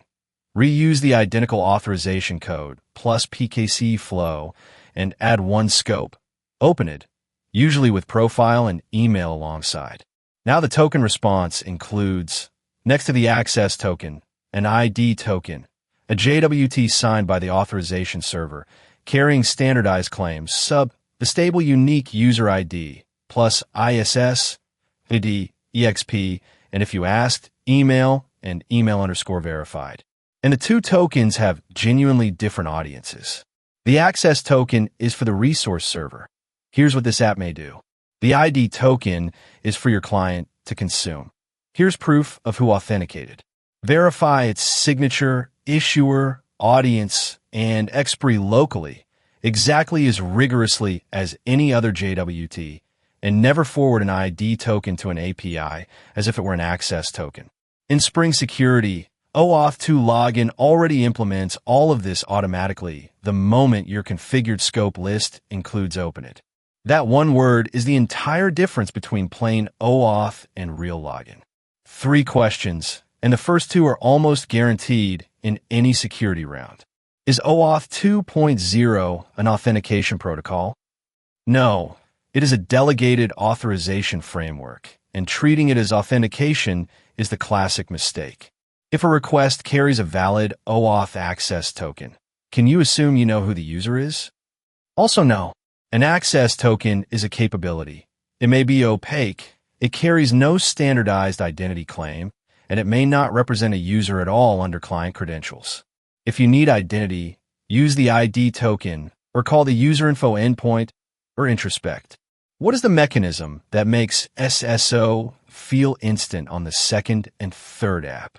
The identity provider set its own session cookie on its own domain during the first login. So when App 2 redirects you there, that cookie is already present. The provider skips the login prompt entirely, and it redirects straight back with a fresh code. The redirect round trip still happens. It's just invisible. And on SAML versus OIDC for something new today, OIDC, unless you must integrate with existing enterprise SAML infrastructure, it is JSON and JWT over HTTPS rather than XML with signed assertions, and it works properly for mobile and single-page apps, which SAML never did well. Both patterns exist side by side in the companion code, solving the exact same login problem 2 structurally different ways. JWT Authentication's filter runs once per request, reads the bearer token, and verifies its HS256 signature. That's pure computation, nothing stored anywhere, which is exactly why it scales so trivially. Session authentication takes the manual route. Its auth controller grabs the existing HTTP session, calls invalidate on it, and clears the security context holder. The book also shows the declarative Spring security equivalent, http.logout, with invalidate HTTP session true and delete cookies sessioned, and the two do the same job. This module just spells it out by hand, so you can see exactly what happens. Either way, the revocation is provably immediately real, and the module demonstrates it with a curl script rather than a test suite. Log in and save the cookie, hit the profile endpoint and get a 200, log out, then replay that exact same cookie. And the script expects a 401 or 403 because the session record is genuinely gone from the server. That one replayed cookie is the entire JWT versus session trade-off, made concrete. 2 details from this code that interviewers pick at. The JWT filter extends once per request filter deliberately. Spring can dispatch a request more than once, on a forward or an async completion, and a plain filter would rerun and reparse the token each time. And the session module sets session creation policy to if_acquired, while the JWT module sets stateless. That single enum is what decides whether Spring Security ever creates an HTTP session at all, and leaving it at the default in a JWT service is why people end up with a token-based API that quietly allocates a session per request anyway. Related, how do you prevent session fixation? You rotate the session ID at the moment of authentication, so a session ID an attacker planted before login is invalidated. Spring Security does this by default with its change session ID strategy, and the answer is to know it is on rather than to assume sessions are inherently unsafe. 2 closing tooling skills every backend engineer uses daily, no matter what auth system they work with. Git tracks your project through 3 areas. Your working directory is the actual files on disk. Git add copies exactly the changes you intend into a staging area. Git commit seals whatever staged into a permanent snapshot in the repository. Critically, a commit isn't a diff. It's a full snapshot plus a pointer back to its parent, which is why the whole history forms a directed acyclic graph, and why a branch is really just a movable label pointing at one commit, not a container holding anything. An API testing follows the same pyramid shape as everywhere else. Unit tests at the base, most numerous and fastest, mocking every dependency. Integration tests hitting a real database. Contract tests verifying a service's shape matches what its consumers expect, and end-to-end tests at the very top. The fewest, the slowest, and the most valuable for catching what nothing else can see. Someone starts a sentence. Once upon a time, there was a clever, and you instantly think fox or some other animal. You didn't look it up. Your brain just completed the pattern from thousands of sentences like it you've seen before. That instant pattern-based completion is exactly what a large language model does for a living. Formally, it's a transformer-based neural network trained on massive text to predict the next token, a word, part of a word, or punctuation in a sequence. Do that prediction once, glue the result onto the end of the text, and do it again thousands of times. That repeated, one token at a time prediction is the entire mechanism behind an LLM writing an essay, answering a question, or generating a function. There's no separate thinking module bolted on. The thinking is the prediction. Chapters 7 and 8 are the one place this book has no formal question and answer section. So let me supply that framing from what these rounds actually ask. The opener is almost always explain what an LLM is doing without jargon. And what you just heard is the answer. Next token prediction, run in a loop with each output fed back in. 3 things follow from that one sentence, and interviewers probe all 3. Why does it hallucinate? Because it optimizes for a plausible continuation, not a true one. Nothing in the mechanism checks a fact. Why doesn't it know about last week? Because the weights froze when training ended, which is the entire motivation for RAG later in this chapter. And why does a long conversation cost more even when your new message is short? Because the model is stateless. The whole history is resent and reprocessed on every single call. Deriving those 3 from the mechanism, rather than reciting them as trivia, is exactly what is being tested. Every modern LLM runs the same architecture, the transformer. Text is first chopped into tokens, a word or a fragment of one. Each token maps to an embedding, a vector of numbers a neural network can actually do math with. Here's a subtlety. The transformer looks at every token simultaneously, which means by itself, it has no innate sense of order. Dog bites man and man bites dog would look identical. A positional encoding gets added to fix exactly that, tagging each token with I am token 7. Then masked self-attention. The heart of the whole architecture, worth its own scene next. Let's tokens gather context from each other. A feed-forward network refines each token's representation further.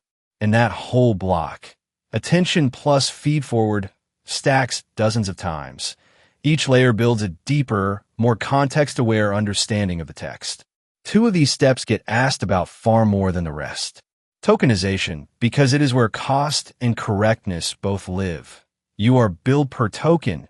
Your context window is measured in tokens, and subword tokenizers split non-English text and rare words far less efficiently, which is why the same sentence can cost several times more in one language than another. It is also the reason a model can genuinely struggle to count the letters in a word. It never saw the letters, it saw a token. And embeddings, because choosing one is a real design decision, not a default. You pick on benchmark performance for your actual domain, on dimensionality, since 768 versus 1536 versus 3072 changes your vector store cost and query latency by multiples, and on whether you need a multilingual or code-specific variant. The rule people forget. You must embed your queries with the same model you embedded your documents with, and changing that model later means reindexing your entire corpus. Take the sentence, "The animal didn't cross the street because it was too tired." You instantly know it means the animal, not the street. Streets don't get tired. A computer has no such instinct going in. Self-attention is what lets it figure this out from data. Every token generates a query. Roughly, what am I looking for? And a key. Roughly, here's what I offer. When the model processes it, it compares its query against every other word's key. And the learned key for animal matches far more strongly than the key for street, because the model has absorbed from billions of similar sentences that tiredness is a property of animals. Those match scores become weights, maybe 70% animal, 5% street, and its new representation blends in the values of every word by those weights. Do this for every word against every other word, and you get context-aware understanding the model was never explicitly taught a single grammar rule to produce. The interview follow-ups are mechanical and precise, so know them. Why is it called masked self-attention in a generative model? Because during training, a token must not be allowed to attend to tokens that come after it, or the model would trivially learn to copy the answer. A causal mask sets those scores to negative infinity before the softmax. What is multi-head attention for? Running several attention computations in parallel with different learn projections lets different heads specialize. One tracking syntactic agreement, another long-range coreference, and their outputs are concatenated and projected back. What is the cost? Attention compares every token against every other token, so it is quadratic in sequence length. And that quadratic term is the single reason context windows are expensive and why the whole field of efficient attention variance exists. And why divide by the square root of the key dimension? Without it, the dot products grow with dimensionality, the softmax saturates, and gradients vanish. Underneath, generation is conditional probability in action. Given the words so far, what's the probability of every possible next word? For the boy went to the model doesn't know one true answer. It assigns a probability to every candidate. Playground at 40%, school at 30, park at 15. If you always take the single highest probability word, called greedy decoding, output turns repetitive and mechanically dull. So instead, the model samples from that distribution, and temperature is the dial controlling how sharp or flat it is. Near zero, the distribution collapses almost entirely onto the top pick, giving near-deterministic output, good for factual extraction and code. Turned up toward 2, the distribution flattens toward uniform, giving creative but riskier, occasionally incoherent output. Same prompt, same model, wildly different feel purely from one number. Two things to add, because they get asked together. Temperature is not the only decoding knob. Top K keeps only the K highest probability tokens before sampling, and top P, or nucleus sampling, keeps the smallest set of tokens whose probabilities sum to P, which adapts better than a fixed K, because it stays narrow when the model is confident and widens when it genuinely isn't. In practice, you tune temperature and top P, and rarely both hard at once. The second, and this is the one that trips people in production discussions, setting temperature to 0 does not guarantee identical output across calls. Greedy decoding is deterministic in principle, but floating point non-associativity under varying batch composition on a GPU plus mixture of experts routing means a hosted API can still return different text for the same input. If you need reproducibility, you pin it with a seed where the provider supports one, and you test for semantic equivalence rather than string equality. Getting an LLM to write fluent text is one thing.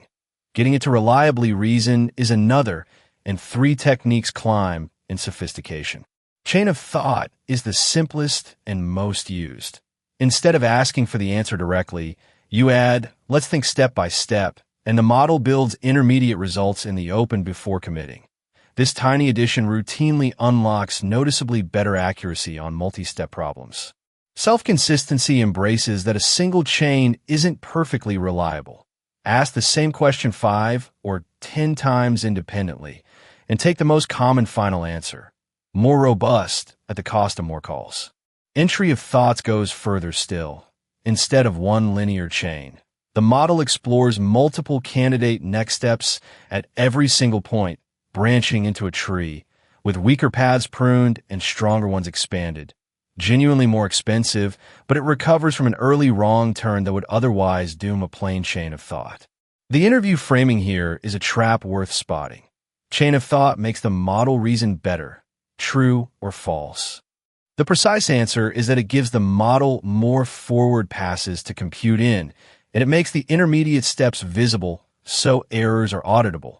But the written reasoning is not a guaranteed transcript of the computation.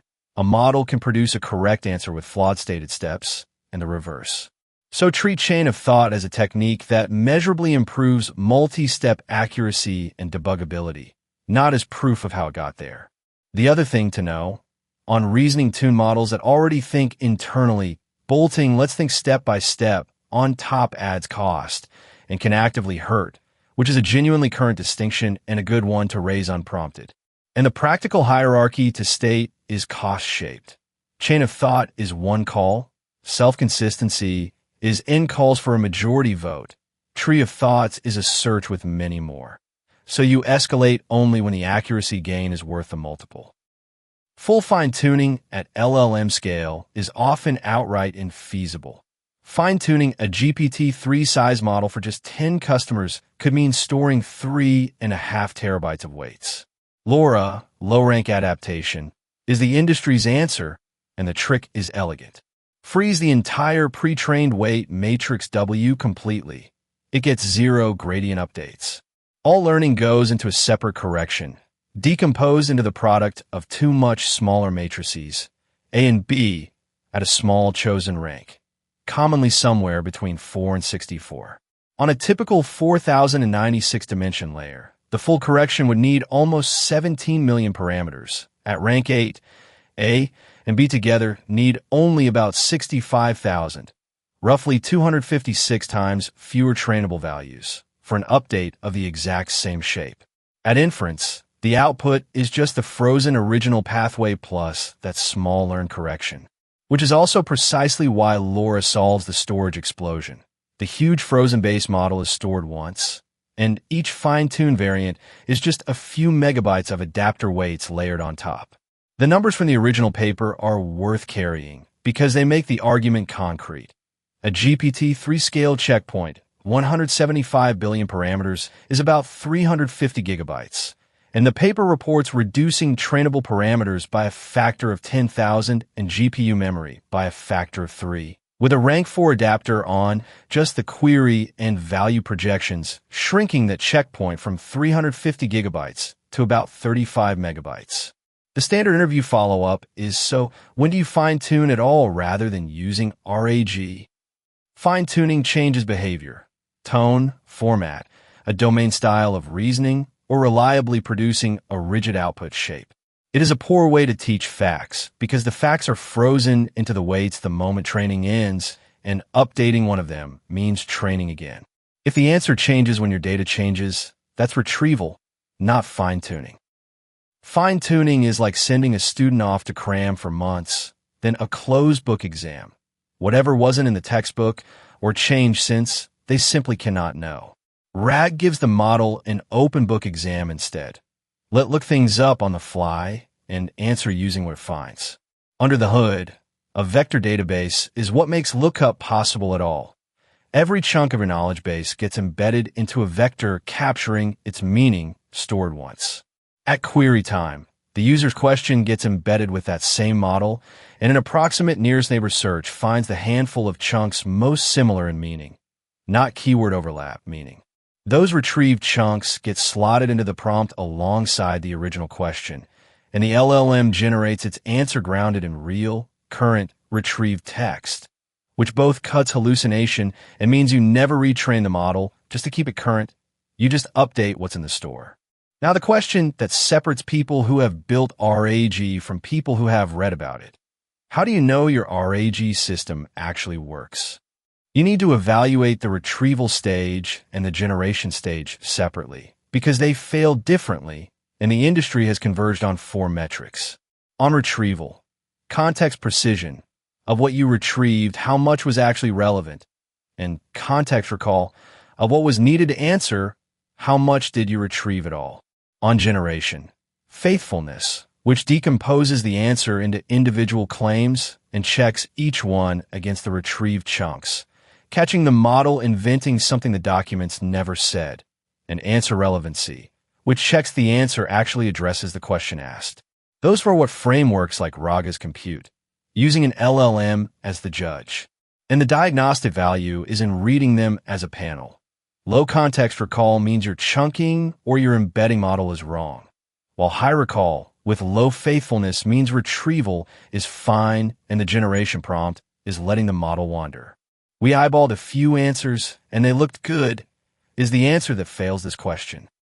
If you're building a real application, you'll almost never use a model completely unmodified, and 2 questions cut straight to the right technique. How much external knowledge does the task require that the model wasn't trained on, and how much must the model's actual behavior, its style, tone, output format, change? Low on both, you just need better instructions, prompt engineering. High external knowledge, but the writing style you need is already close to natural, RAG. High adaptation, but no new facts required. Fine-tuning specifically to reshape behavior, not to teach facts. And when you genuinely need both, say, summarizing internal meeting transcripts full of company jargon in a very specific report format, you combine RAG and fine-tuning together. Chunking strategy matters here too, and how would you chunk this corpus is one of the most common practical questions in an AI engineering interview because it has no single right answer and they want your reasoning. Fixed size chunking is trivial and severs sentences mid-thought. Recursive splitting on paragraph, then sentence, then character boundaries is the same default. Semantic chunking, which groups sentences by embedding similarity until the topic shifts, tends to perform best across the widest range of real content at higher indexing cost. The parameters they will push on are size and overlap. For technical documentation, something around 500 tokens with roughly 60 tokens of overlap is a common, defensible starting point, big enough to hold one complete idea, overlapped enough that a concept straddling a boundary is not lost from both sides. And the honest answer to which is best is that you pick a starting point, then measure it with the retrieval metrics, context precision, and context recall, rather than arguing about it, because the right chunk size is a property of your documents, not of the technique. Chapter 8 opens with the discipline most people skip straight past, and it's the one that decides whether anything else in this chapter works. Context engineering is the plainest possible thing, deciding exactly what the model sees before it generates its next output, deliberately, every single time, instead of hoping a clever sentence fixes everything. Compare that to prompt engineering, which is about wording, hunting for the magic phrasing that makes one message land better. That mattered when applications were a single chat turn. The moment your application has multiple steps, external data, memory, and tools, the wording of any one message stops being the bottleneck. The bottleneck becomes, did the model even have the right information in the right shape at this particular step? Andrei Karpathy called it the delicate art and science of filling the context window with just the right information for the next step. Nothing about being clever with phrasing, everything about curation. And here's why it matters so much in practice. Most AI agents fail not because the model is weak, but because it never received the information it needed. A RAG pipeline is roughly 80% retrieval and 20% generation. A weak model with excellent retrieve context can still produce a good answer. The best model in the world, handed the wrong documents, cannot recover. It will confidently generate a wrong answer because an LLM is not a mind reader. It only works with what you hand it. For an agent, that context splits into 6 layers. Instructions: who the agent is, why it's acting, how it should behave. Examples: demonstrations of good output and of anti-patterns, because models learn behavioral patterns far more reliably from examples than from abstract rules. Knowledge: the domain facts that bridge predicting the next token and making a correct business decision. Memory: short-term and long-term. Tools: where the quality of each tool's description directly determines whether the model calls it correctly. And tool results: the observations fed back after a tool runs, which is what lets an agent notice a search came back empty and try a different query instead of inventing a result. Now notice the sentence worth memorizing. Memory is not a property of the model. The model is stateless. It has no memory between calls. Memory is a system design problem. Your application chooses what to store, what to retrieve, and what to feed back in. 2 techniques follow from that immediately. Context compression. Multi-turn tool calls pile up redundant information, so you periodically run an LLM summarizer pass to shrink it before feeding it forward. And context isolation. Instead of one giant, ever-growing blob, you scope context per subagent, sandbox risky operations, and keep a shared state object that different parts read and write selectively, which is a large part of why multi-agent systems often beat one enormous do-everything agent. Anthropic skills feature is the clean production example. Layer 1 is your always loaded baseline config. Layer 2 loads only each skill's name and description, so the model can judge relevance for on the order of 100 tokens per skill, and Layer 3 loads a skill's full body, and only then any bundled reference files or scripts, once it's actually triggered. 50 skills installed cost you a few thousand tokens of standing context instead of 50 full bodies. That's context engineering as an architectural pattern, not a trick. And the interview question that this whole scene answers is, your agent keeps making bad decisions. How do you debug it? The wrong answer is to start rewording the prompt. The right one is to log the exact context assembled for the failing step and read it. Was the needed fact retrieved at all? Was it there, but buried under 10,000 tokens of stale tool output? Did the tool description mislead the model? Or did an earlier error get swallowed instead of fed back as an observation? Those 4 cover the overwhelming majority of real agent failures, and every one of them is a context problem, not a model problem. This distinction trips up almost everyone new to the field. The LLM is the brain. It reasons and generates, but only from what it already knows from training, static the moment training ends. RAG feeds that brain-fresh information, retrieving documents and injecting them into the prompt before generation. An agent adds autonomy on top of both. It doesn't just answer a question, it decides what to do. Should it call a tool, search the web, store a fact for later? Formally, an AI agent is an autonomous system built around an LLM that reasons about a goal, decides what to do next, takes actions using tools, observes the results, and keeps iterating, correcting itself along the way, rather than stopping and waiting for a human at every single step. The question that comes straight after, and it is the one that matters commercially: when should you not build an agent? If the task is a fixed, known sequence of steps, write a workflow, a deterministic chain with LLM calls at specific points. You get predictable cost, predictable latency, and a stack trace when it breaks. An agent earns its unpredictability only when the sequence of steps genuinely cannot be known in advance. And you should say that out loud, because reaching for the most autonomous option by default is the mistake being screened for. the clean way to state the distinction. In a workflow, you decide the control flow and the model fills in the steps. In an agent, the model decides the control flow. Everything that makes agents hard, unbounded cost, non-determinism, hard-to-test failure modes, guardrails, follows directly from handing over that one thing. React, reason plus act, deserves its own deep dive because it's the mechanical core of nearly every agent you'll actually build. The loop, thought, action, observation, repeat, until answer.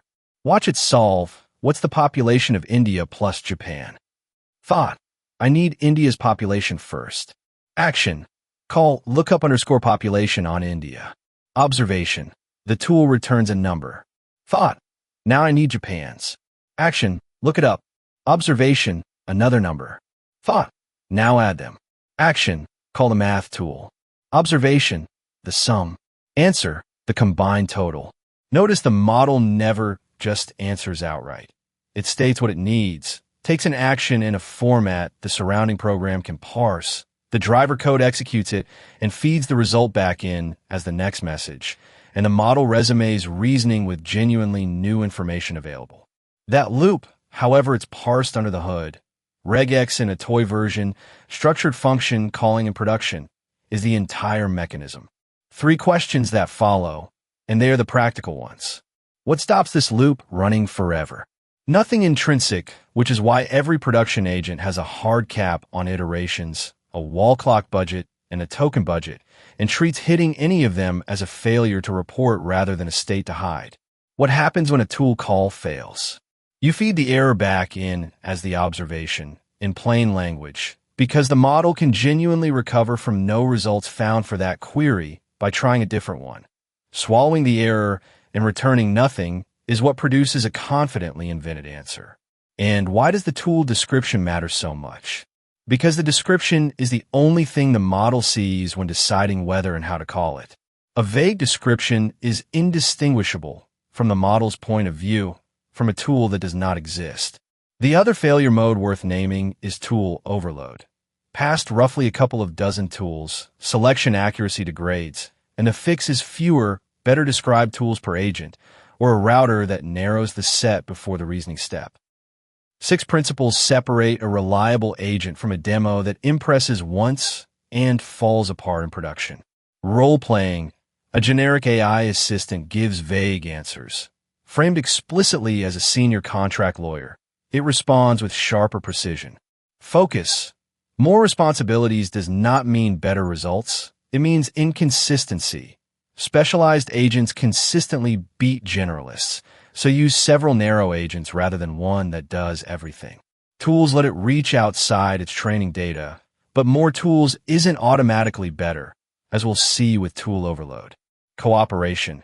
Complex problems split across specialized agents that delegate tend to be more reliable and easier to debug than one giant agent. Guardrails keep it on track. Limiting tool usage, validation checkpoints, a human fallback when something fails. And memory. Without it, an agent forgets your name 5 seconds after you gave it. Production memory splits into short-term, long-term, entity, contextual, and user memory because a real relationship with a user needs more than a blank slate every single call. 2 questions this scene should leave you able to answer cold. How would you evaluate an agent? Not on the final answer alone. You grade trajectory. Did it pick the right tools in a sensible order with correct arguments, and did it stop when it had enough? You measure task success rate on a fixed suite, tool call precision, average steps, and cost per task, and you use an LLM judge with an explicit rubric for the qualitative part, while accepting the judge as itself fallible and needs spot checking against human labels. How do you make one safe enough to deploy? Guardrails at 3 points. Input filtering against prompt injection. Permission scoping so the agent's credentials cannot do more than the task requires, and output validation before anything with a side effect executes, with human approval required for the irreversible ones. And be ready to argue the multi-agent question both ways. Several narrow agents are easier to test, debug, and permission, but every handoff is a place context gets lost. So start with one focused agent and split only when a single one is measurably failing at a specific subtask. Before MCP, connecting an AI application to external tools was a patchwork of one-off integrations. Within different AI apps and in different tools, you needed M times in custom integration modules because there was no shared standard. That's the M times in integration problem, and MCP's fix is exactly the fix a universal translator gives you. Speak one standard language in the middle, and everyone understands each other, regardless of which language the other side speaks natively. The host is your AI application. It embeds an MCP client, which speaks a standard JSON RPC protocol to any MCP server, a wrapper around some real capability, whether that's your database, an API, or your file system. Now it's M plus N implementations, not M times N. Each app implements the client side once. Each tool implements the server side once, and a brand new pairing between any app and any tool needs zero custom code, because both sides already speak MCP. 2 questions to be ready for. How was this different from ordinary function calling? Function calling is a per model convention for how one model asks for one tool that you already wired into your application. MCP is a transport-level protocol with discovery, so a host can connect to a server it has never seen, ask what it offers, and use it without any code change. Discovery is the real difference. And what are the security implications? This is the question senior interviews go to, because MCP means your agent is now executing capabilities described by a third party.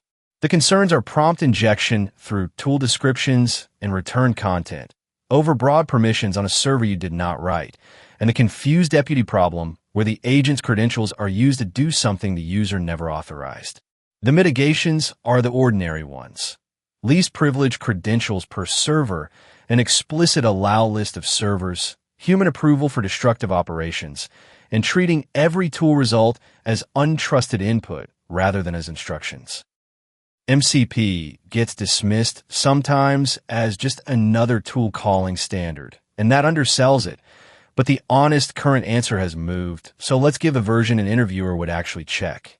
The server side is the stable core, and it is 3 primitives distinguished by who controls them.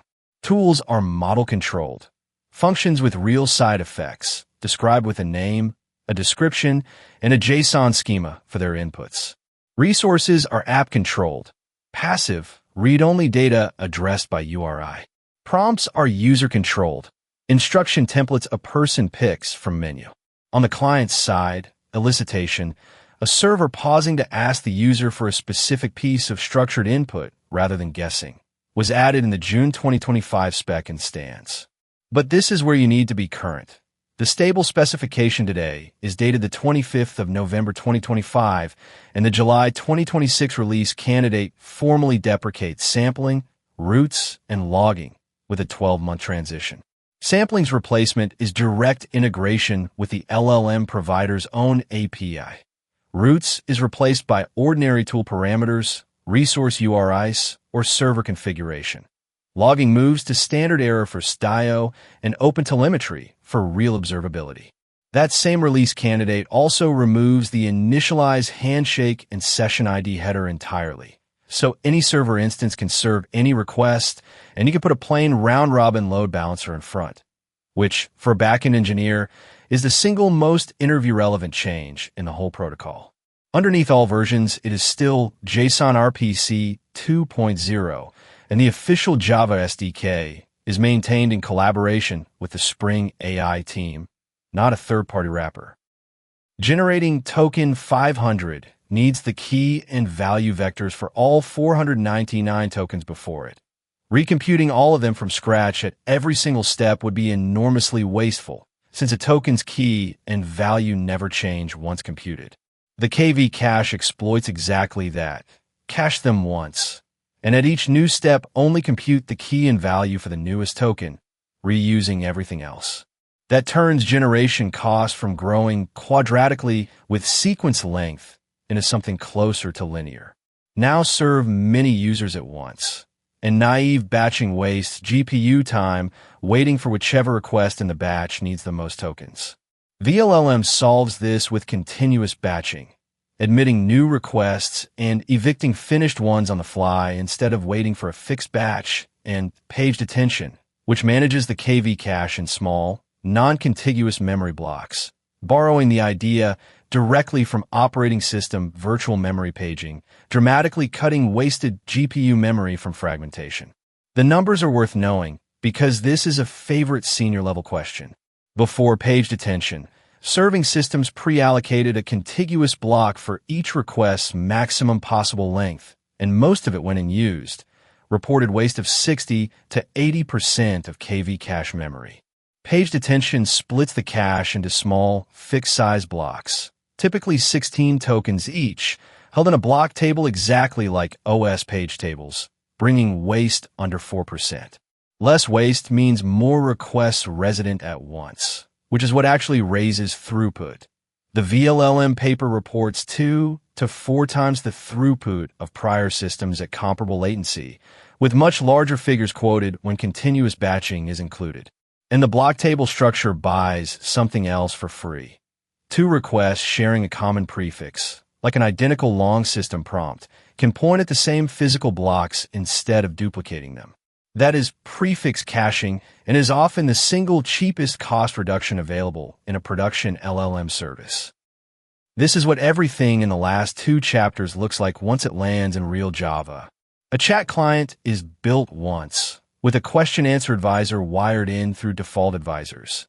An advisor is an interceptor in the call chain, the AI equivalent of servlet filter, and this one automatically retrieves relevant chunks from a vector store and injects them before every call, which is RAG in one line. Now, the part people get wrong, and it is worth stating as the interview answer.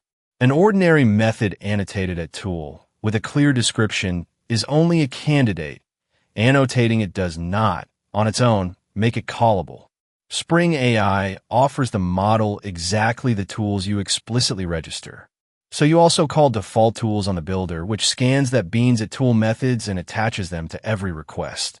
Default tools is deliberately heterogeneous, accepting plain at tool objects, tool callback instances, and tool callback providers. And a tool callback provider is how MCP supply tools get in. For a single request instead, use .tools on the prompt. Skip registration entirely, and the model never learns the tool exists. It answers from memory, and you lose an afternoon. One more distinction worth knowing. If you call a chat model directly rather than through a chat client, the tool definitions are sent to the model, but the resulting tool calls are not executed for you. Chat client is what runs the loop. And that loop is exactly the React loop from earlier. The model never executes Java. It emits a structured request naming the tool and its arguments. Spring AI invokes the real method and feeds the result back as an observation, and the model continues, all through one portable interface, whichever provider sits underneath. If you want a concrete order to learn all of this in, the book lays out 11 phases. Start with foundations, stand up a REST endpoint, call an LLM, handle errors properly, then LLM and RAG basics, a basic chatbot, a streaming response, a structured JSON generator, then a real retrieval pipeline.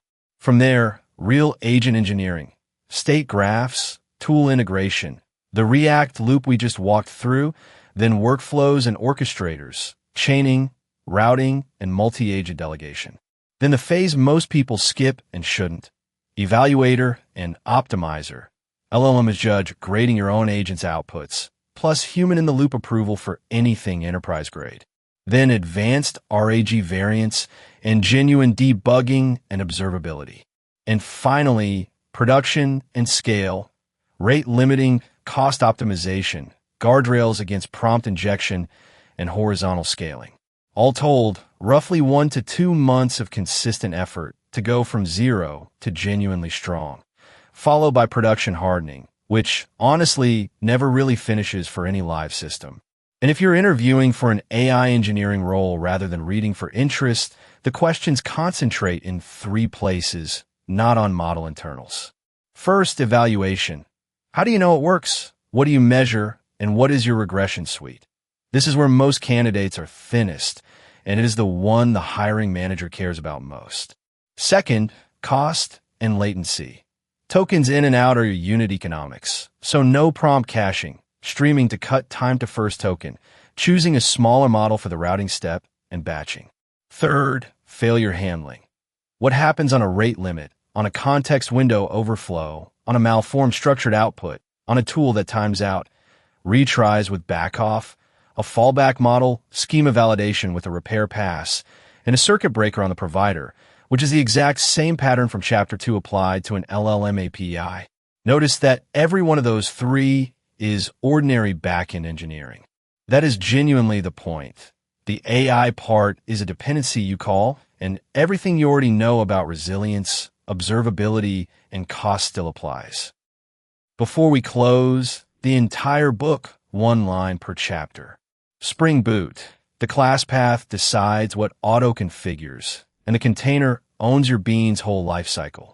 Microservices, gateway, discovery, and circuit breaker keep a distributed system alive, and Kubernetes is fundamentally observe, diff, act forever. Distributed consistency, Outbox, CDC, Inbox, CQRS, Saga, Temporal, one continuous chain, each pattern fixing what the last one left behind. Java mastery. HashMap is hash, spread, mask, bucket, treeify past 8 entries in a table of 64 or more. DSA, recognize the pattern in 30 seconds. HashMap, sliding window, 2 pointers, or dynamic programming.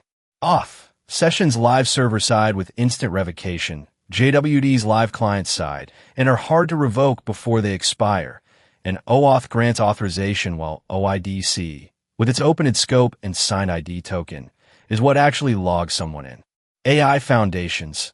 Attention is how a model finds what's actually relevant, and RAG is simply an open book exam. And AI agents. React is thought, action, observation, and MCP turns M times and integrations into M plus N. If Volume 2 is making these systems click for you the way Volume 1 did, hit subscribe and turn on the bell. Every video in this channel goes 0 to deep, exactly like this one, with a real diagram for every mechanism, and we post new videos and daily updates. Thank you. Now let's tie the entire book together with one last concept map. Here's the entire book in one map. 4 pillars, 8 chapters. Operations, Spring Boot's internals, then microservices architecture, then authentication and developer tooling, how you actually run a service in production. Data consistency, the masterclass chain from Outbox to Inbox to CQRS to Saga to Temporal, how you keep data honest when 2 systems can't agree atomically. Language and logic, Java's own internals down to HashMap, and DSA taught as pattern recognition, not memorization, how you write and reason about the code itself. And AI engineering, from what an LLM literally is through RAG, through context engineering, through autonomous agents, to MCP and running it all in production, how you build the newest layer on top of everything else. 4 pillars, 1 coherent picture, 274 pages compressed into everything we just walked through. And that completes the Backend Engineer's Field Guide. Both volumes, now sitting together on this channel. Volume 1's System Design and Pattern Foundations, and Volume 2's Deep Production Internals, Distributed Consistency Masterclass, and full AI Engineering track. If any part of this delivered, tap like, drop a comment about which chapter you're building first, and subscribe with notifications on new videos and daily updates, every 1-0 to deep, with a real diagram for every mechanism. The advice is the same as always. Build a tiny, real version of it. Wire up a transactional outbox against a real table. Break a circuit breaker on purpose and watch it recover. Call an LLM from a Spring Boot endpoint and make it use a tool. Reading builds recognition. Building builds instinct. This is Codivora, Engineering Explained. Keep building, and I'll see you in the next one.